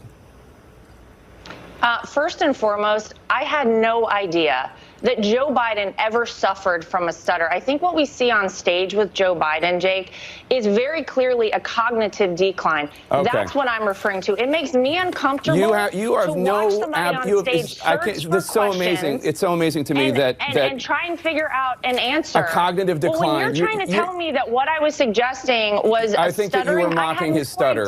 Yeah, I think you were mocking his stutter, and I think you have absolutely no standing to diagnose somebody's cognitive decline. I would think that somebody in the Trump family would be more sensitive to people who do not have medical licenses diagnosing politicians from afar. Plenty of people have diagnosed your father from afar, and I'm sure it offends you. Your father-in-law from afar. I'm sure it offends you. You don't have any standing to say. I'm not diagnosing him. What I'm saying, Jake, you just talked is about that a cognitive decline.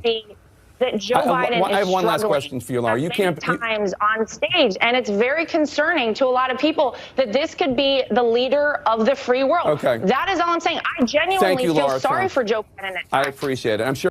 Yeah, and now he's writing a book called Original Sin. You can't make this stuff up, folks. He's getting roasted for it, even not to be. Jake Tapper, who helped cover up Biden's mental decline, releases a book investigating the cover-up of Biden's mental decline. Here's Natalie Winters. 13 hours ago, she posted this. The White House Correspondents Association is not the free press. For 4 years, they covered up Biden's cognitive decline, all while colluding with big tech, fact checkers, and the government to censor American people, their regime media. This is from Real America's Voice. Natalie Winters, outside of the White House. Fired or certain to the point that you were making, there is definitely an undertone, an undercurrent. I feel it. Brian Glenn feels it of the sort of legacy media, the mainstream press not wanting us here, sort of scoffing at us, which I'll take it. I don't really care. I've never cared what they've thought. But to that point, right, when you see MSNBC melting down about the inspector generals being fired or certain DOJ apparatchiks being removed, I would argue every person who's smiling in that video of Merrick Garland leaving should have grounds for termination. But these people have failed. I'm not just talking for decades, but certainly for the last 4 years. So if anyone from the mainstream press has an issue with me being here or with War Room being here, I would simply say, you guys covered up for 4 years a president who literally was so out to lunch he wasn't making any decisions, and he wasn't reachable even by his own damn vice president. So if you really want to make the case that what you guys were doing was such a wonderful job, I just point you to that Wall Street Journal report, and I'd say I think that is all the evidence you need as to why we need a new era, a new, shall we say, golden age of media and reporting here coming from the White House. But to your point about flooding the zone, Jen Psaki. And of course, we are now in the White House as well. But she's making the point, too. Of course, the mainstream media don't want us there. But they're on the outs, folks. They are on the outs. Rick Grinnell writing, Jake Tapper helped cover up Joe Biden's mental state and now pretends like everyone else did it. Unreal. Sean Spicer, former White House press secretary, says, what a joke. Tapper and CNN covered up Biden's decline, and now you guys want to profit from it. And he was, quote, tweeting Brian Stelter, who was promoting the book. Yeah, of course Brian's going to be promoting the book. He was part of the cover-up too. Yeah. Two of the people who took part in the cover-up for years on him now want to profit off it by pretending to be truth tellers after the fact. Oh my goodness. Jimmy Falia, Jake Tapper writing a book about Biden's cognitive decline, as if he had no idea what was happening in real time, is retroactive ass covering that proves we're living in the death of shame. What a loser.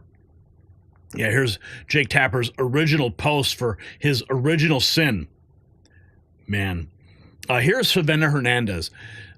She posted this video 12 hours ago, but it was her last year asking Jake Tapper why he and CNN were lying to the public about Biden's decline.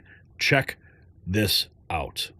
Lying to the American. I'm here with CNN. I can't get very close to them because their security guard is blocking me. But we've got Jake Tapper here. We've got Chris Wallace. We also have Dana Bash. Now, I've been asking them why they have been lying to the American public about the mental decline of Joe Biden. None of you guys would like to respond to that at all? No? Dana, you're a very respected journalist. Jake, not so much respected, but people listen to you still. Would any of you guys like to respond to Joe Biden's cognitive decline and why you guys lied to the American people about it for so long? Can you please take your hands off of it? So there you guys go. That's the media. They refuse to answer the questions of the American people. I'm here. And now they are making money off it with a book. Here we have the press secretary reflecting about the media in Washington, D.C. You announced, you made some headlines yesterday. I know the president, he talks to all type of media, even some of the people that don't even like him. He's willing to give them interviews, gives them the first scoop sometimes. Right. Yesterday, you announced that the White House press office would be, and the president would be selecting the pool reporters going forward. What is that process going to look like going forward? So for your audience who may not understand what has happened at this White House for decades, you have a group of journalists based here in Washington, D.C., who dictate which reporters go into the most intimate spaces of the American presidency, the Oval Office, who gets to ride on Air Force One. And that system hasn't changed since the early 1900s. Obviously, the media today in 2025 looks a heck of a lot different than it did when the White House Correspondents Association was formed. So this is a long overdue change. A lot of press secretaries and White Houses have talked about making this change. We are just the first to do it. We're shaking up Washington in more ways than one. And so moving forward, we're going to expand the pool's access to the president, to non-traditional journalists. Legacy media will still have a seat, just like they still have a seat in our briefing room, but we're going to bring new voices into the fold. The only people who are upset about this are those who feel like it's a knock on their power that they've had over the system. The power belongs to the people, not elitist journalists in Washington, D.C. The elitist journalists who've been lying to us. That game is over. Check this out. I want to share this with you in case you didn't know. We are now in the press pool. These are some of the photographs I took. This is from our report yesterday. This is photographs I took inside the press room. We're there. We're changing the game. This is me in action outside the White House. Here's me in action in the back of the press room. Angie took that photo. Here's me and the press secretary. Here is Tom McCullough and the press and me. And then here is me and Angie at the podium in the press office. Here's Tom and me right after Tom got his hard pass. And here's me right outside the White House as I was going in to get my hard pass. So we're there. We're going to change the game. Change the game right now, because that's what's happening. We need to, I mean, people like Jake Tapper making these books, it's absolute hypocrisy. And it shows you the deception, the level of deception that they are willing to go to push their narratives and their agenda. Well, those days are over, and they're getting called out left and right. So the media meltdown we're witnessing isn't just about ratings. It's about the complete collapse of institutional trust. When Savannah Hernandez reminded everyone that she directly questioned Jake Tapper last year about Biden's decline and was dismissed, it exposed the deliberate deception perpetuated by mainstream outlets. And for years, these networks portrayed themselves as arbiters of truth while systematically misleading their viewers. Now, Fox News, you saw with Laura Trump, you saw her. Her show is now dominating while CNN and MSNBC personalities are jumping ship. The credibility has been irreparably damaged. Irreparably damaged. And the question Americans should be asking, if these networks were so catastrophically wrong about Biden's cognitive state, something obvious to everyday citizens, what else have they been lying about all this time? And that is why alternative media is thriving. Show your, we're independent media. Show your support for independent journalism with our next news swag. It's available here and here, the link below, and show the world you stand with the real news.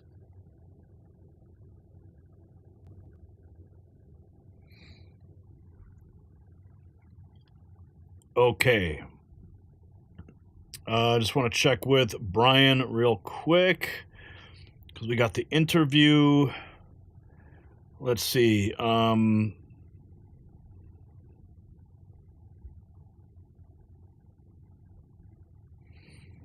Okay, just checking. Brian, are you there? Okay. All right, so let's cue it up. And you guys, this is a great interview. I sat down with the AI expert and Melania Trump's advisor earlier today. Listen. Tonight, we're joined by a man whose influence extends from the White House to Wall Street to Silicon Valley. Mark Beckman, best-selling author, NYU senior fellow, and advisor to America's most powerful figures, recently sat down with the First Lady, Melania Trump, for an interview that captivated nearly 1 million viewers. But Mark's impact goes far beyond high-profile interviews. As China's AI capabilities surge and America races to maintain technological dominance, he's sounding the alarm about what's really at stake in this digital Cold War. From blockchain innovations that protect free speech to artificial intelligence that could reshape healthcare and national security, Mark offers rare insight into how the Trump administration is positioning America to win the tech battles that will define our future. So join us for a conversation that moves from the corridors of power to the cutting edge of innovation. Mark Beckman, welcome to the program. Gary, thank you so much for having me today. It's great to meet you, and I have to compliment you. I know you've been at this for a long time. Congratulations with all of your success, and I understand that you recently achieved status as a real reporter with access into the White House. So that's awesome for us. Congratulations. Yeah, we're really excited over here. We're taking things to the next level. You know, cancel culture is dead, and we are at the forefront of correcting the narratives now directly in the White House. And speaking of the White House, you just did an interview with the First Lady, Melania Trump, reaching nearly 1 million viewers. What do you think resonated most with audiences about that conversation? I think that for the most part, Gary, the feedback that I received was they loved watching the video because for the first time they were able to truly see who she is. She opened up. She explained her philosophy, her background, her passions. She spoke about her family. She spoke about her interests. She spoke about a lot. We sat down and discussed a large range of topics, including her love of music and Pink Floyd, to landing on different topics for individual freedom. We spoke for over an hour, but I think the resounding level of feedback was that she was very honest and people were able to see a part of the First Lady that they have not yet seen before. Okay, roll it back a minute. You said Pink Floyd. I love Pink Floyd. I didn't know that Melania was a fan. That's awesome to hear. Yeah, I was excited about that too. I covered a lot of like 80s music with her, and she explained to me that she loves Floyd, she loves Pink Floyd, and she still listens to Pink Floyd. So super cool. Well, I'm a child of the 80s. I love Back to the Future and all the 80s movies and 80s music. But, in your interview, she spoke candidly about her views on individual freedom. So as someone who's known her professionally for many, many years, what aspects of her perspective do you think are most often misunderstood? Well, when you bring up the topic of individual freedom, I think you'll appreciate this in particular, Gary. I imagine your audience will as well. Her perspective is that the individual comes first. And if you take care of yourself and you have all of your individual freedoms, in turn, you could take care of everybody else around you. And she applies that philosophy to her family. She cares for herself and takes care of her health first, and then in turn she prioritizes her son, her husband, and now her father. Her mother, of course, passed away, unfortunately, sadly, about a year ago. But when her mother was alive, her parents were also within her specter. She still takes great care of her father, and that's her priority. So start with the individual and go from there. Now, the part that I think you and your audience will appreciate is that this includes the idea of a smaller government. The government should not intrude on your personal freedom, on your liberty. It doesn't really have a place to be there. And she gets into that topic with me as well. Okay, so everybody wants to know, Mark, about what she wore at the inauguration. And, you know, was she sending a message? Because, I mean, she looked like she was like, I can't even explain. Like, she had the face and she had the clothes and, like, walking back into the swamp after everything that they did to that family. I mean, what tell us a little bit behind the scenes, if you can. Yeah, well, look, Melania Trump is a part of the fashion community. She's been a fixture within the fashion community, for better or for worse, for a long time now. And she's very measured and very deliberate with what she does. You might recall, for example, during Trump's first administration, she was particular about what she selected to wear. So when she went to visit the Pope, she wore the Italian designers Dolce & Gabbana. When Macron came for the first state dinner here in the United States, she was also paying homage to France. Very deliberate with regards to what she wears, a lot of respect. There is messaging in there. When it comes to this inauguration, though, since she hasn't spoke to the topic yet, I'm going to defer to her and let her be the first one to speak to it. Yeah, no, it was, everyone's like, yeah, she's sending a message. She's not messing around. Now, speaking of, you know, you've worked with fashion, prominent figures, fashion, entertainment, politics. What unique challenges come with advising someone in the public spotlight on digital initiatives? Yeah. Here's the thing. We are in a time that is very exciting. I believe that artificial intelligence and cryptocurrency will become the single largest growth sector in the United States of America over the next 4 to 5 years. And a lot of that is fueled by President Trump unlocking American ingenuity. We're going to see, because of his executive order, a lot of companies and people in finance moving money back into the United States, moving talent back into the United States. But at the end of politics and at the end of the investment comes advanced technology, superior technology. And what that allows for is for individuals to create messaging, to create original content, and to monetize in ways that have yet been available before now. So we're going to see this incredible growth, in my opinion, fueled by American ingenuity because of this new administration. I'm very excited about it, Gary. It's going to be a great time. If you are, for example, an individual who wants to create original content, film, publishing, stories, fashion designers, if you want to be the next big Hollywood director, now is the time to really embrace new technologies. And they're available. I mentioned it. I have a new book, my new book, Some Future Day, How AI is Going to Change Everything, was #1 on Amazon for AI, #1 on Amazon for crypto, #1 on Amazon for robotics. And within my new book, all of those tools are laid out for every reader. So if you're a beginner and you're curious on how you could use artificial intelligence to enhance your career, enhance your community, or even enhance your family, Gary, all of the tools that you need are included in my book. And we're going to link to it in the description so everybody could get a copy. It's available at Amazon. What the title again is? I actually have a copy over here. Is it okay if I hold it up? Yeah, please do. It's Some Future Day, How AI is Going to Change Everything. And it's on Amazon. It's at Target. It's Barnes & Noble. It's sold out on Amazon and Barnes & Noble because it's really basic. It's for beginners who want to learn about artificial intelligence. It's not a tech book. It's really, if you want to be and see how you could use AI to improve your career, this is a great tool to use. So it's back available again on Amazon now.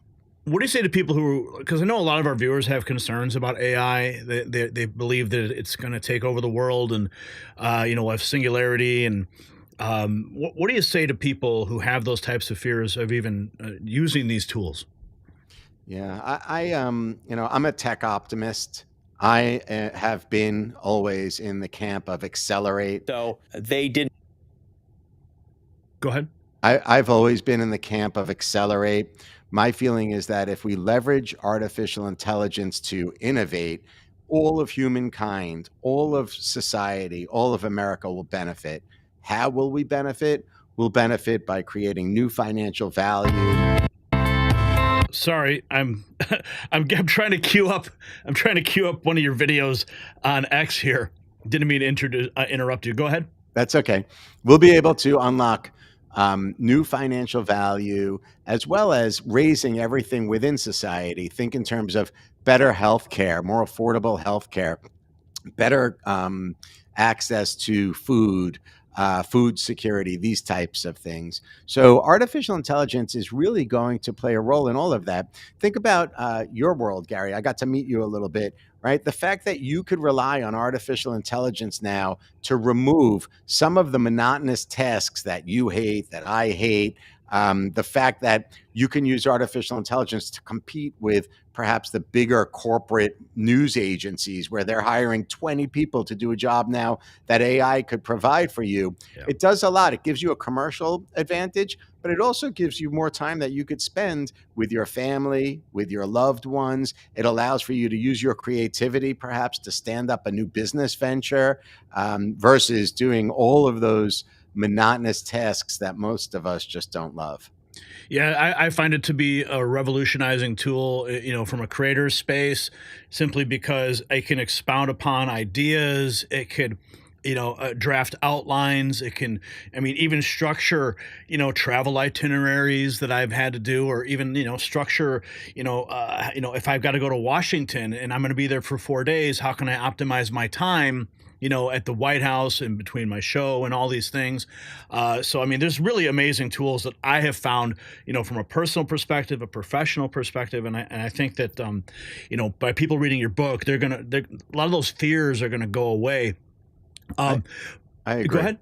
I agree. I was going to say, people are intimidated by new technology, right? And right away, people think of AI. They're thinking how do I use AI? I don't know how to program. I'm not an engineer.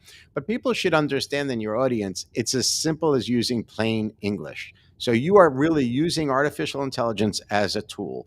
If you want to create a video, if you want to create a document, if you want to create a photo-looking image, all you have to do is prompt with plain English, a text, and the artificial intelligence will deliver results for you. And that's what's unique. It's really simple. Children could use it, and children do use it today. Yeah, in fact, I was at a playground. It was a couple of years ago, and one of the kids grabbed the parent's phone and they went on ChatGPT and they asked ChatGPT what can they say to their parents so that they could stay at the playground longer to play with their friends. Yeah, I couldn't believe it when I saw them doing it. It was pretty remarkable, and kids can use it too. Now let's go to blockchain. You've been at the forefront introducing blockchain technology to various sectors. When you helped introduce blockchain technology after the 2020 election, part of the strategic thinking was to create platforms that couldn't be shut down by big tech. Can you talk about how blockchain helps protect free speech and commerce? Sure. So it's a great question. I think you're referencing the fact that for the First Lady, we stood up. She was really the first person in politics, way ahead of anybody, to stand up a Web3 vertical, and it still exists. It's on MelaniaTrump.com, and it's also on USAMemorabilia.com. And if you remember, coming out of that time period, cancel culture was rampant. In fact, centralized commercial platforms, including Amazon, including Apple, were literally canceling, wiping businesses that were conservative oriented off the map, off the radar. So a company like Parler literally had no presence any longer on the App Store, on the Apple App Store. So our goal with Melania was to avoid cancel culture. And now, real quick, I just want to jump in because I believe there was an interview she gave where she talked about being debanked. That's correct. That's correct. Okay, so go ahead. So we could get into that. I'm happy to share that. It's in her book.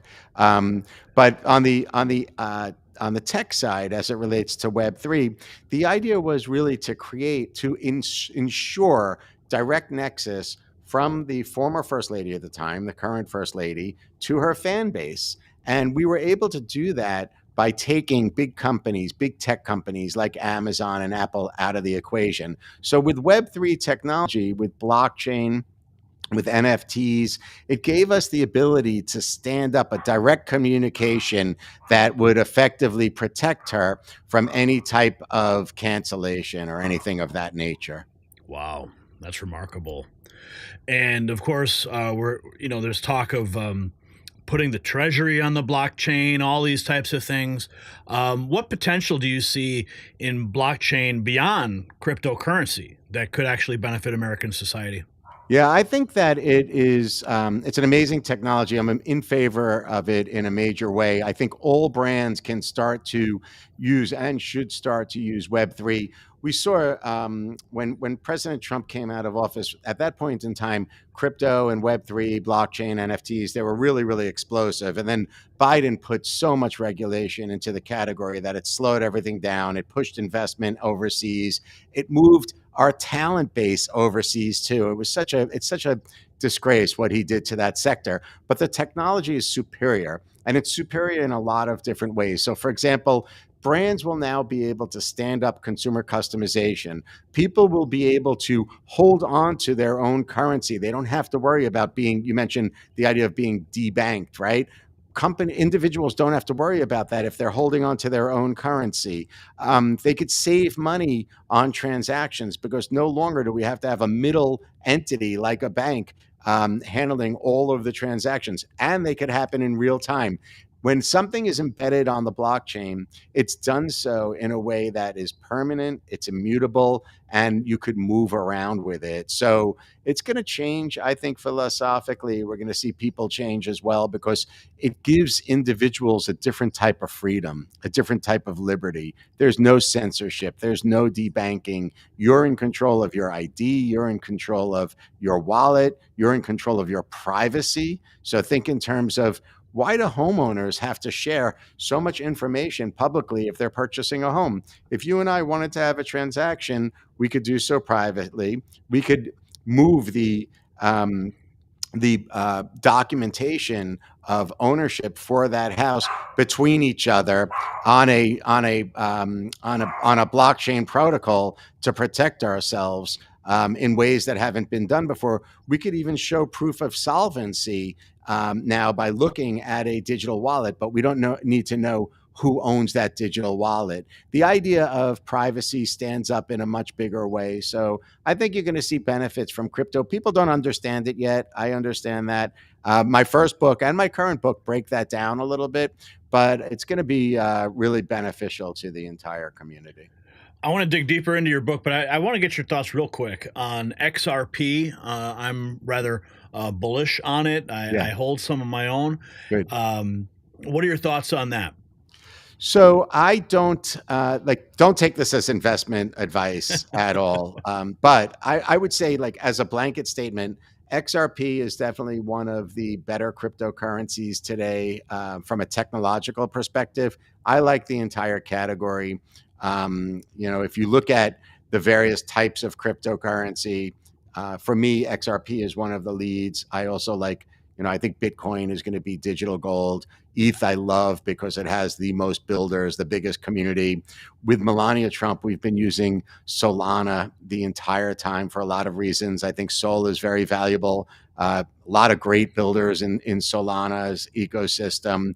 Cardano does a great job too. We use ADA, it's cryptocurrency, and Cardano, for example, we stood up programs, I believe, with both Washington, D.C. and Reno through the use of Cardano and ADA. So I'm very bullish on crypto, and I think that President Trump's recent executive order also gives us reasons to be excited about it.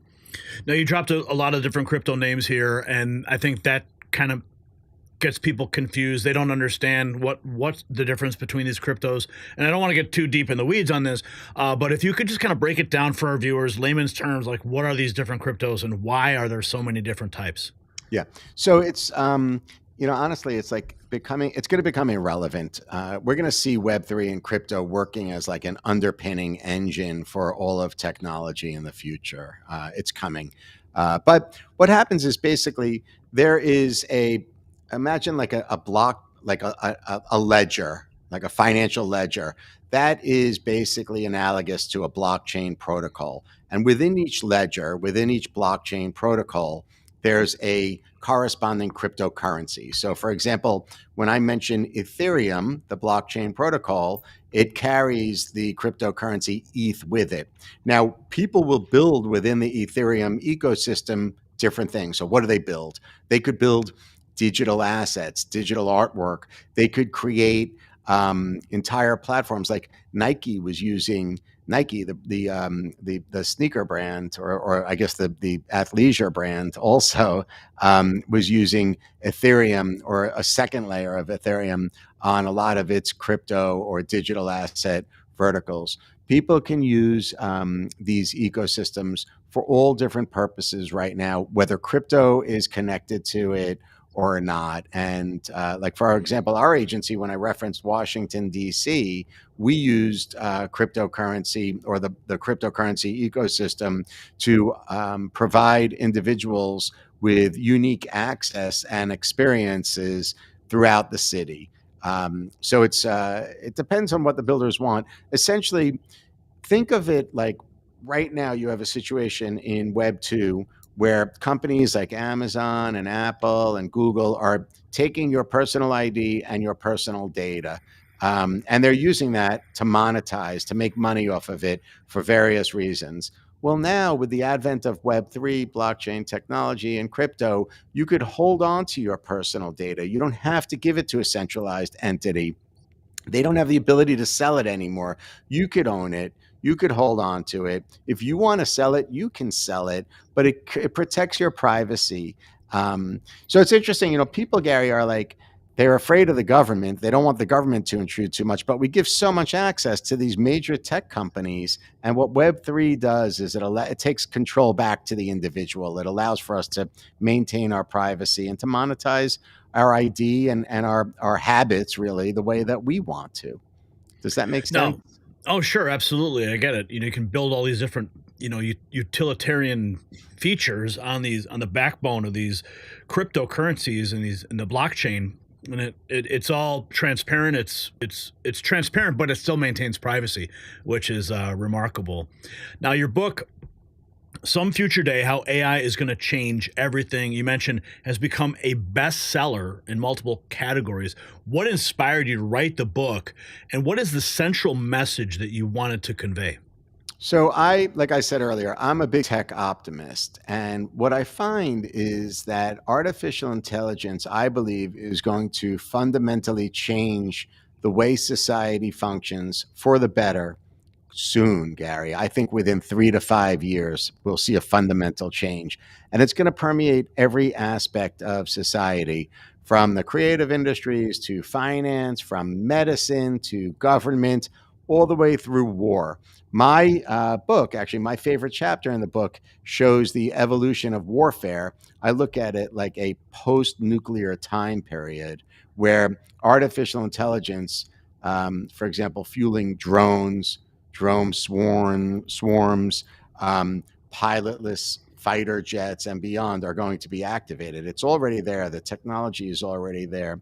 But I wanted people to look at artificial intelligence in a way where they can embrace it and get value across their careers, their families, and their cities in a way that's practical, really easy to achieve. So what I do is I provide the viewers, the readers, with tools to access now, today, to improve various parts of their life. And that was really my goal. So it's written through the lens of optimism and utility, really making it simple for people to understand and to use and to implement in their lives now. And that's where I'm coming from with this book. What do you think is one way AI is going to change daily life over the next 5 years that most Americans aren't prepared for yet? I hope robots. So the most basic side of it is security.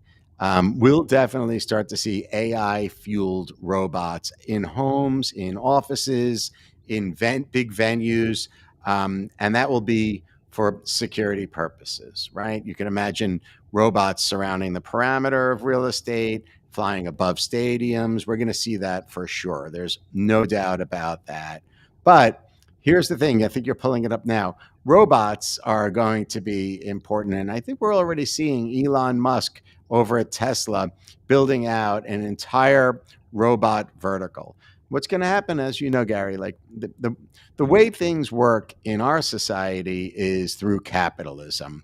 And through creation, innovation, and capitalism, the prices come down. And as a result, we can end up using this. So I think it's going to be only a matter of time where you and your neighbors are sharing a robot fueled by artificial intelligence to handle a lot of the daily chores that you hate, right? From dishwashing to running errands into town, picking up packages, folding laundry. These types of tasks will all be eliminated with really smart robots. They don't have to look human like you're showing right now on the screen.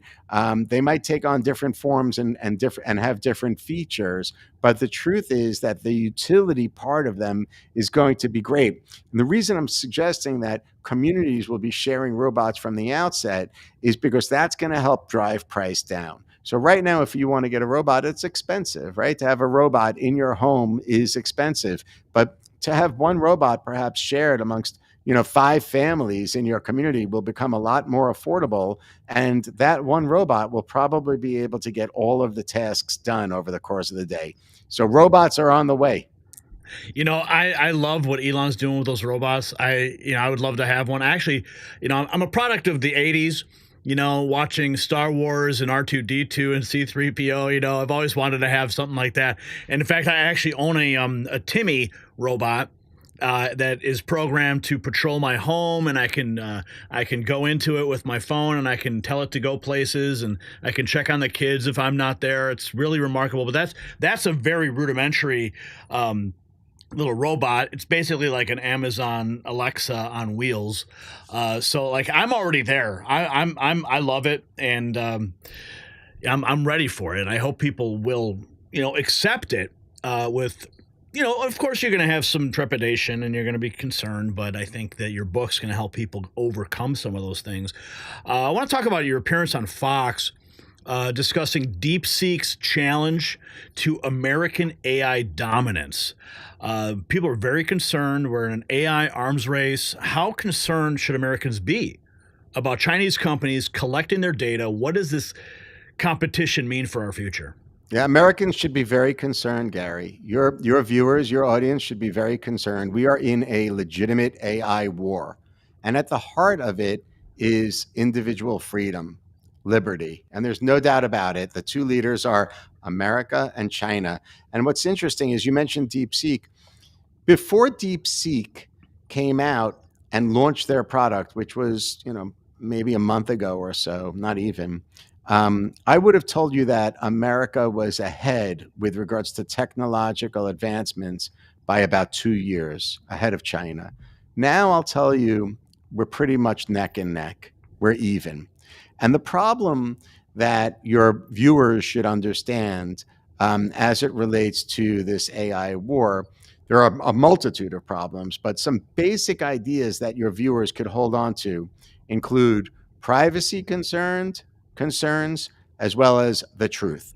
So with the former, with privacy, if you downloaded the DeepSeek app, which over 2 million people did in that first weekend, it went to #1 in the App Store. Most people didn't read the terms of use, which included the fact that if you use their search engine component, which is fantastic, by the way, it's really a good product, your data, the data that you use to set up the account with DeepSeek and any data that you upload is stored on a server in China. What's the problem? You think DeepSeek controls that? Well, there's a Chinese law that allows for the Chinese government to access any information stored on servers in China. So literally, you could be the CEO of a Fortune 500 company and you want to upload a proprietary report that has trade secrets important to your company. Maybe it's a tech company, maybe it's a security company or a defense company. Think about this, like an American defense company.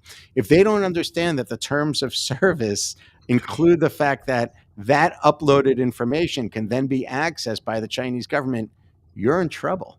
And that's all legit. And people don't realize that. And it's still today, that's how it's used. So the DeepSeek product is really amazing. And it's an incredible finance story there. But that's the number one concern is American individuals' privacy, for sure. Gary, the second part of it, if I may, I'm just rolling along here. Sure. Is the truth. And here's the problem. So this goes back again. I love talking to you because I think you and I are philosophically very similar. We believe in individual freedom and liberty. We believe in small government. We believe in, really preserving or unlocking the individual's potential. Well, we have an issue, right? We don't like centralized governments controlling individuals too much, but we should also be wary of centralized corporations controlling too much. And what happens with DeepSeek is you have a corporation which I believe has had a ton of investment from the Chinese government that is now creating a narrative, a research narrative that is just not true. So, for example, if you go into DeepSeek and ask whether or not the Uyghurs are slaves in China, DeepSeek writes down, it answers you and says, China does not have any slavery. The Uyghurs are equal as everyone else is. If you ask about Tiananmen Square, it doesn't acknowledge it. If you ask questions about Xi Jinping, it won't answer you. So it's totally creating a new perspective globally now on history. It's taking almost like a Confucius type of, communist type of perspective and pushing that out into the marketplace. So you understand that. You're an adult and you're, obviously very wise. But how would our children distinguish? Well, right? In the early days of ChatGPT, you could go to it and you could ask, how many genders are there? And it would give you all this woke nonsense. I haven't explored, just how woke ChatGPT is these days, but there's a lot of competition out there now. Elon Musk has Grok. He just launched Grok 3, which is another remarkable product. You have Claude, which is one of my favorites to use. They are programmed. And even remember what happened with Google when they launched their AI and you type in, give me a picture of George Washington, and it showed a picture of a black George Washington. You have the problem obviously in China with how they're, programming the back end with their version of truth. But even here domestically, what are your thoughts there?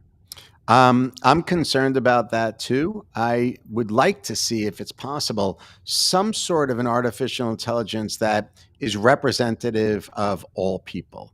I think if there's a way to develop or train an LLM where all people's perspectives are included, that would be fantastic. However, the truth is that the large language models that are trained today are trained on a corpus of information that is expansive. Imagine everything that humanity has written before, all kinds of reports and studies, books, all of this data.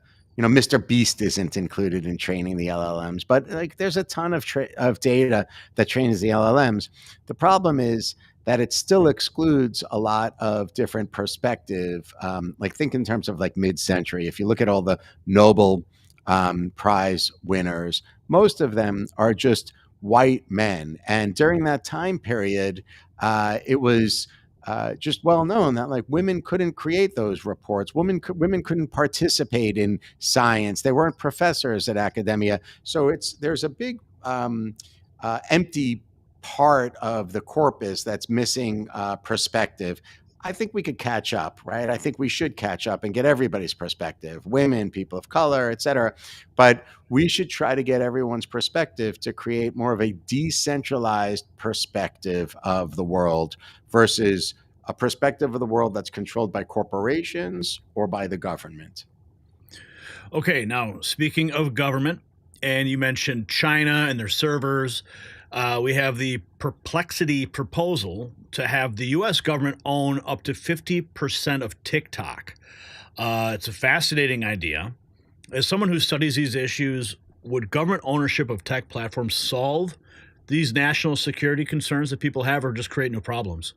Look, I personally like to see government stay out of the private sector, right? I understand where President Trump is coming from. We have a huge debt, multi-trillion-dollar debt, and he's going to do everything he can to knock it down. But at the end of the day, we've seen throughout our lifetime and before our lifetime that when the government tries to get involved with running businesses or running entities, it fails. It just doesn't work. And I think there's a slippery slope. There's too much control. So my fear with regards to China would apply here as well. It's just human nature. What happens, for example, if people on the other side of politics, people that you don't agree with, Gary, people that you don't want running your family's lives or influencing your children in the way they think too much, what if they come into office and the government still owns Perplexity, which is one of the biggest AI search engines, and it's fantastic. It's a great product. What if they go in then and they own a piece of social media with TikTok and Perplexity, and it's all mixed together? It could be too influential. It scares me, to be honest. And, you know, it's kind of interesting.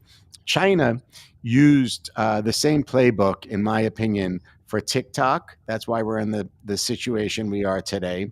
For DeepSeek on the AI side, right? TikTok on social media, DeepSeek on AI. Great products, by the way. I think arguably TikTok could be considered the best social media vertical, certainly for S-commerce right now on the planet. They did the same thing with regards to drones. So DJI came into the marketplace. They took American technology, they rebuilt it in China, and then they sold it into America for a fraction of the cost. They undercut the entire American marketplace. And now DJI, the Chinese-built drone company, is hands down by far the leader with regards to drones. So you have the same thing happening over and over again, right? With artificial intelligence, DeepSeek comes in, they undercut the market. The product is for free. You mentioned ChatGPT before, OpenAI's vertical, which is kind of expensive. So DeepSeek knocked that out, right? You get this free shiny object. Same thing with TikTok. With TikTok, what did they do? The Chinese government went in and said, we all like on social media to have engagement, consumer engagement could be driven higher if we tweak the algorithm a little bit. So you might post something on X and then post something on TikTok, and you'll notice like TikTok gets so many more likes, right? Same thing, Instagram versus TikTok. Well, that's what they did. They played with the algorithm to get more user engagement, to attract more users. And now you're seeing a similar situation with DJI. So, you know, I'm going around in circles a little bit, admittedly, but, you know, focusing in on the United States, I don't want to see the government involved in the private sector owning a piece of, you know, social media and artificial intelligence that permeates so deeply into society. You know, hundreds of millions of people are using Perplexity and TikTok right now. It shouldn't be something that the government is controlling. Now, President Trump appears to be prioritizing crypto and AI development with some recent executive orders. What specific policies do you believe will be most impactful for American innovation? Yeah. So one thing that I really love about President Trump's executive order for cryptocurrency specifically is the fact, so this is in contrast to what we were just discussing, is the fact that he said there will not be a central bank digital currency, no CBDC. And why is that important? Because a central bank digital currency that's controlled by the United States government can control people's behavior.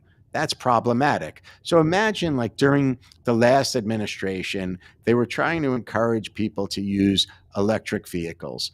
Good idea in spirit, right? Like, why not do good things for the environment? I imagine, like me, you also want to conserve. You like rivers and lakes and trees and the sky. You like a nice environment for us and for the next generation, but we certainly don't need the government telling us how to do it or what to do.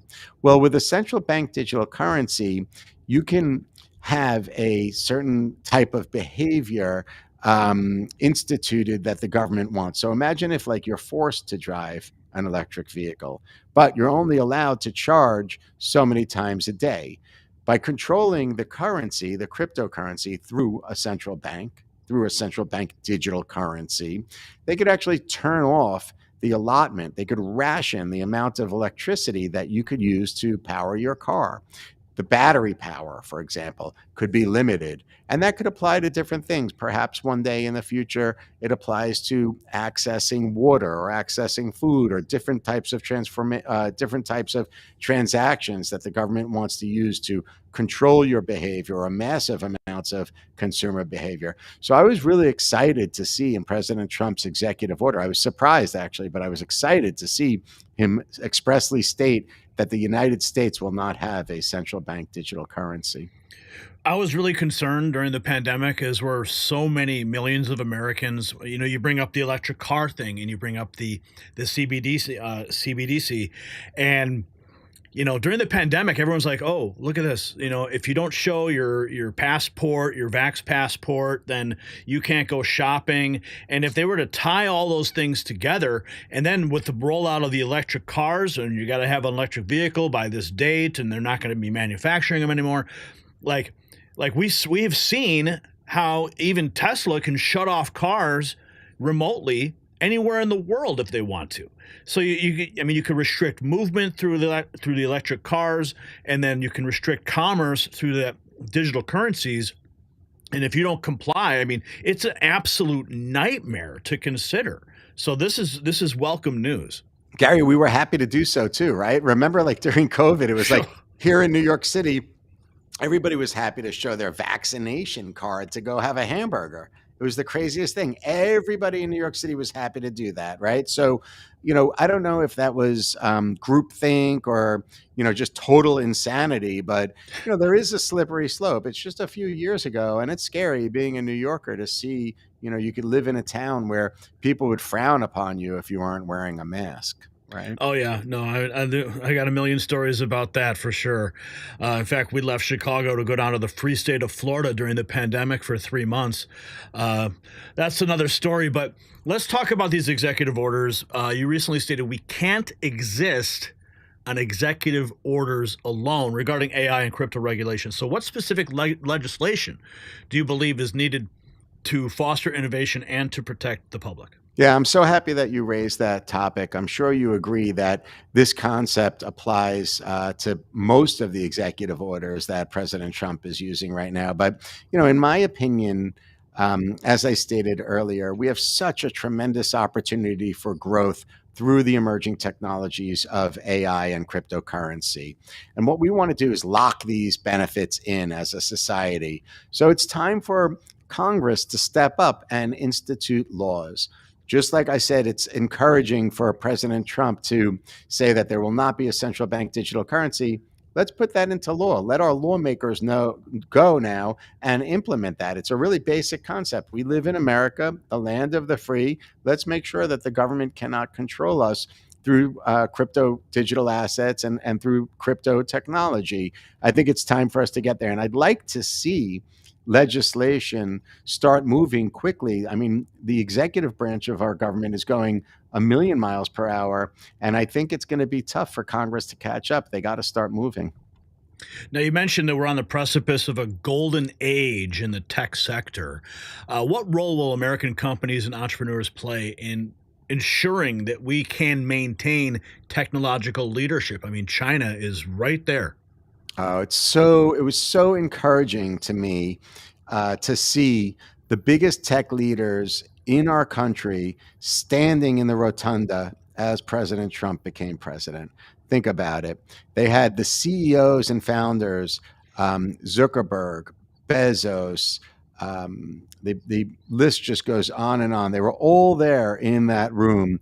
And, you know, let's face it, this is one of the ways that all of our industries grow. If you look at technology's impact across the biggest sectors, from travel and hospitality to finance to automotive and beyond, technology is playing a major role as an underpinning, but also for marketing purposes and beyond. So I'm really excited to see that that community came around President Trump on that very important day.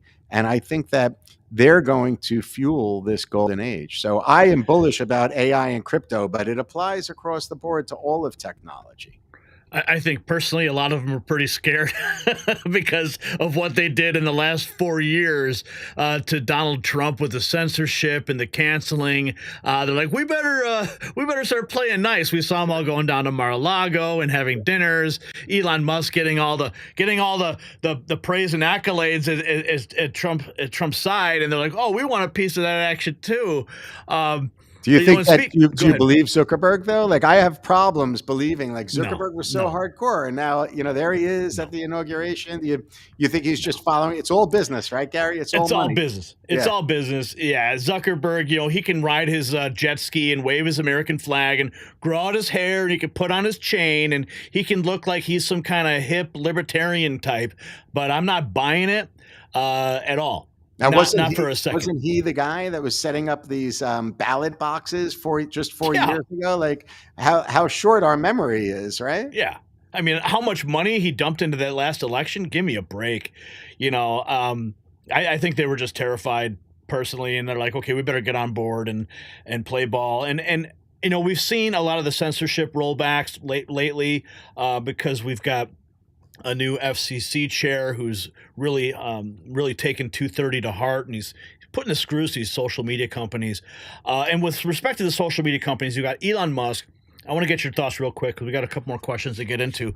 Elon Musk, he's running the DOGE. I love the DOGE. I love the DOGE boys just going in there and cutting all the waste. What are your thoughts on Elon Musk implementing AI with DOGE and what they're finding? When they start running all the government databases through the AI and just and extracting these ridiculous programs and finding all these social security numbers and people 300 years old. I mean, dead people. I mean, these are all the stories, the conspiracies that we, have believed for years, but now it's all front and center. What are your thoughts on the innovation of Elon Musk with DOGE and AI? Look, we are, the government is big. And it's time to evolve. Eventually, we're going to have to do it. So since the technology is there now, why not try to leverage it to benefit us? This first phase of data analytics, let's call it. I mean, it's unlocking information that you and I, maybe we thought these issues existed, but it's shocking to think that our government is spending money this way. So, I'm in the camp of now is the time to keep on hacking away. How amazing would it be if if this administration in the next 4 years was able to balance our budget to get, the American people into a position of strength that they can't even imagine right now. I mean, that would be incredible. So Elon's use of technology to help the country is great. There's an interesting thing though, Gary, like what do you think about the fact that it's like so crazy to me that people are they'll put politics first. Like they're so upset that we're taking a look at how money is being spent. Like we shouldn't even evaluate it. They're so upset to see, money is going through USAID in ways that, you and I might have thought, but it's hard to fathom, right? But people don't want to talk about that. Like, why are people so sensitive to that? It's just all political. It's crazy. When you see them out in front of the Department of Education or USAID and they're protesting because these people are getting fired. Well, like they're attacking Elon Musk. They're trying to drive a wedge between him and Trump. It's clear. They call him President Musk and all that stuff, and the Time magazine cover, all the things. Yeah. And it just all these people are doing is they're digging a bigger hole for themselves because the American people, there's a mandate and the polls show it. Everybody loves it. And these people look like fools when they go out and they scream on their bullhorns. They get in the face, Maxine Waters getting in the face of a guy at the Department of Education. They're just digging their own grave, and I'm here for it. Let them. They are exposing themselves with every ridiculous move. They're attacking the messenger, but they're not looking at the facts. Like when Rand Paul goes and he does this Festivus report every year. Well, now that Festivus report is like in hard copy. It's you got the DOGE website revealing it all, but And it's, there's other things too. The money from USAID, it goes overseas through millions of different nonprofits, and how many of those nonprofits are kicking it back to these think tanks and lobbyists, and that's why they're freaking out. They're freaking out over everything. Like, I love the fact that like Elon's going to be participating in the cabinet meeting.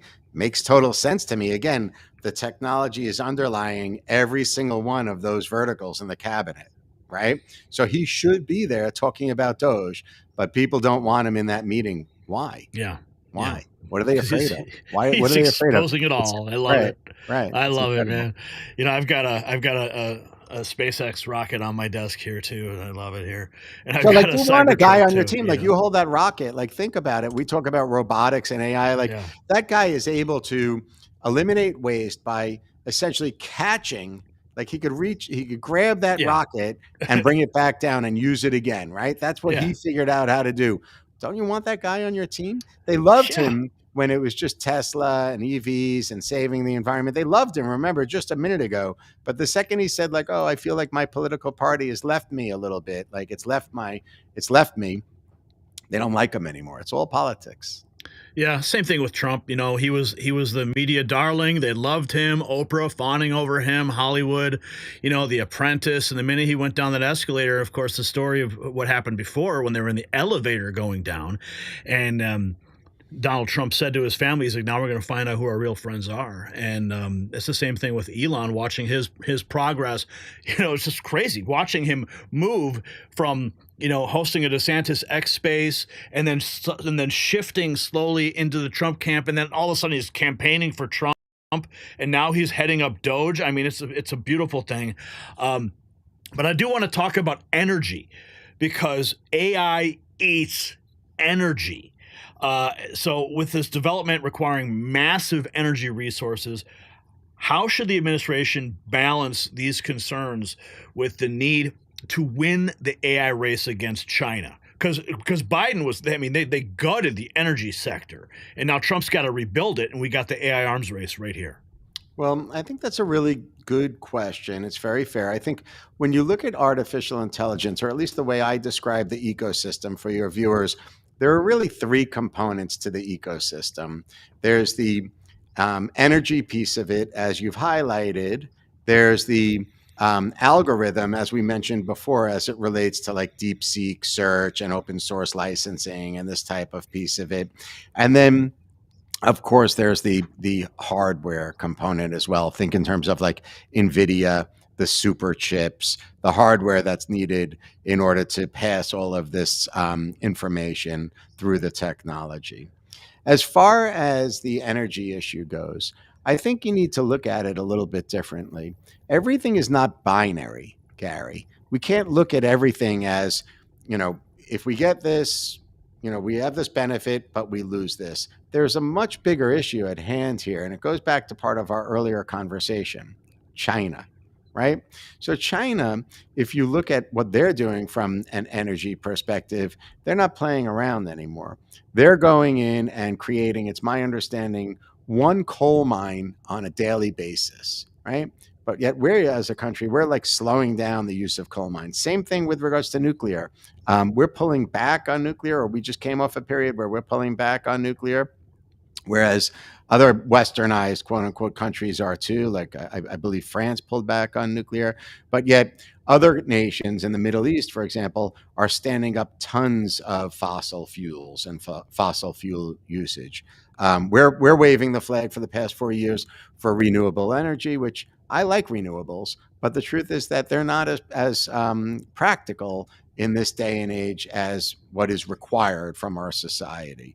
So what we need to do is unlock, in my opinion, the use of fossil fuels. We need to use American ingenuity to see how we could turn on nuclear in a big way. It's clean, it's affordable, it works, but it's going to take time to get back into that nuclear realm. It's not immediate. But if we're going to win the AI war, we need to have access to energy, and we need it now. So for me, I think you're going to see a situation where energy is going to play into, Trump's already talking about it, obviously, but it's going to play into this area too. In order to unlock AI and stay competitive, we need to have as much energy as we can. Now, your career spans advertising, tech, academia. You have your latest book, Some Future Day. You have your podcast as well on your YouTube channel. Everybody should go subscribe to it right now. What is next for Mark Beckman, and what technological developments are you most excited about? Yeah, thanks for asking. We have a lot on our plate right now. I'm still working in all of these capacities that you've laid out. But I'm very excited. You know, I sound like a broken record a little bit, admittedly, but I am very bullish with regards to artificial intelligence and cryptocurrency. I think the innovation that is on the way is super compelling. In AI, for example, we're going to continue to see this upward trajectory, this positive space as it relates to innovation. We're going to see some changes too as it relates to how the government gets involved with the use of AI, because with more innovation come more tools and also more privacy concerns, right? Like you might have heard recently about how children are using artificial intelligence in a way that can hurt other children. They will use, they could take someone's image off of a website and use that through an AI tool to create like sexually explicit videos and then disseminate it through social media. So I think you'll see Senator Cruz and Senator Klobuchar coming together to talk about these safety-oriented topics a little bit more. But that's where we're going. Exciting stuff. I'm just scrolling your Twitter here, your X account, all these podcasts you've done. Remarkable. And you got this video here that Donald Trump shared, freed American hostage Keith Siegel's message to President Trump, rescue all the remaining hostages. Beautiful things happening on your, I mean, just with the work you're doing, raising awareness for all these things. Now, raising awareness, if you had 10 minutes alone with President Trump and you were going to advise him on tech policy, what would be your number one recommendation? My number one recommendation would be to accelerate, to get the government away from the private sector, to get investment into entrepreneurs, into big businesses, so that we could accelerate, grow, innovate, and really unlock American ingenuity. Artificial intelligence can transform our entire society and all the businesses that it's connected to. And I would encourage President Trump to move the government away so that the private sector could stand up and really, really unleash tons of value, economic value and beyond, for Americans and all of humankind. And there you have it. Mark Beckman has given us a glimpse into America's high-stakes digital future from his unique position. Advising at the highest levels, he's shown us both the tremendous promise and the urgent challenges of the AI revolution. And as China and the United States race for technological supremacy, the decisions made today will determine who shapes tomorrow. So whether through his best-selling books or with his work with influential figures, Mark continues to bridge the gap between complex technology and American leadership. Mark, thank you so much for this illuminating conversation. Some Future Day isn't just the title of your book, it's the reality rushing towards us at digital speed. Thanks for joining us. It's such a pleasure. Thank you so much for having me, and congratulations again with all of your success. It's incredible. Thanks again. We'll have you.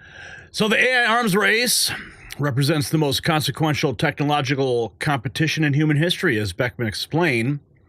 We were once 2 years ahead of China, but that advantage has vanished. We're now neck and neck. This isn't just about who builds better chatbots, it's about who controls the future of warfare, economics, and information.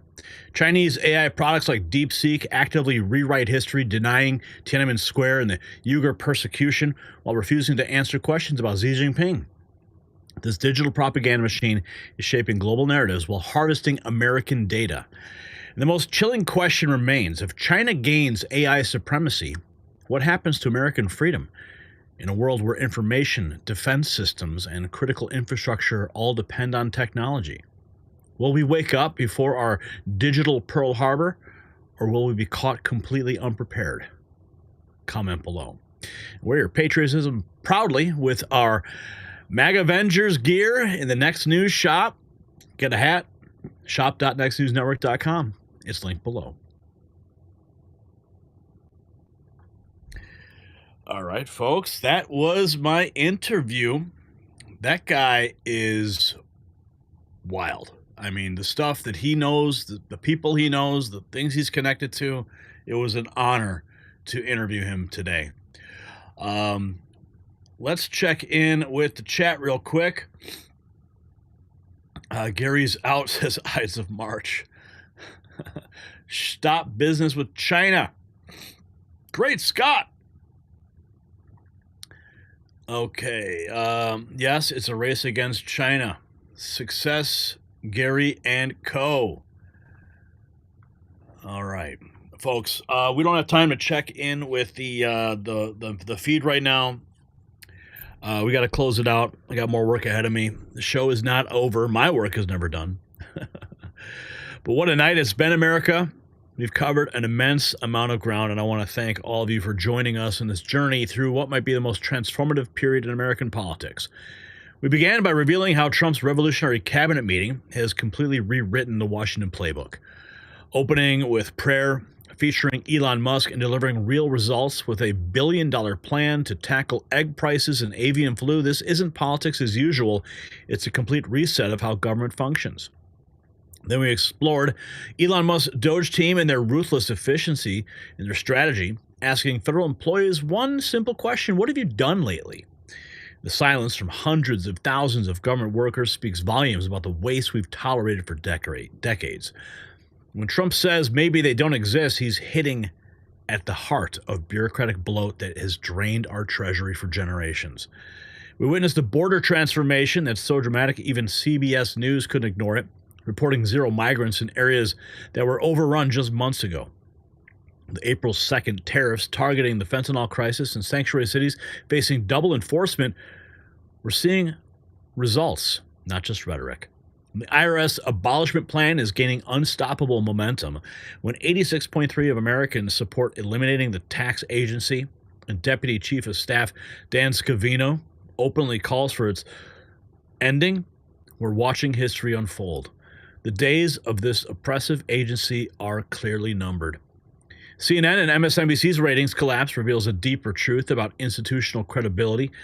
Jake Tapper's book, Exposing Biden's Decline After Years of Dismissing It as Conspiracy, shows just how completely these networks betrayed public trust. And finally, the digital Pearl Harbor threat from Chinese AI dominance serves as a stark warning about America's technological vulnerability.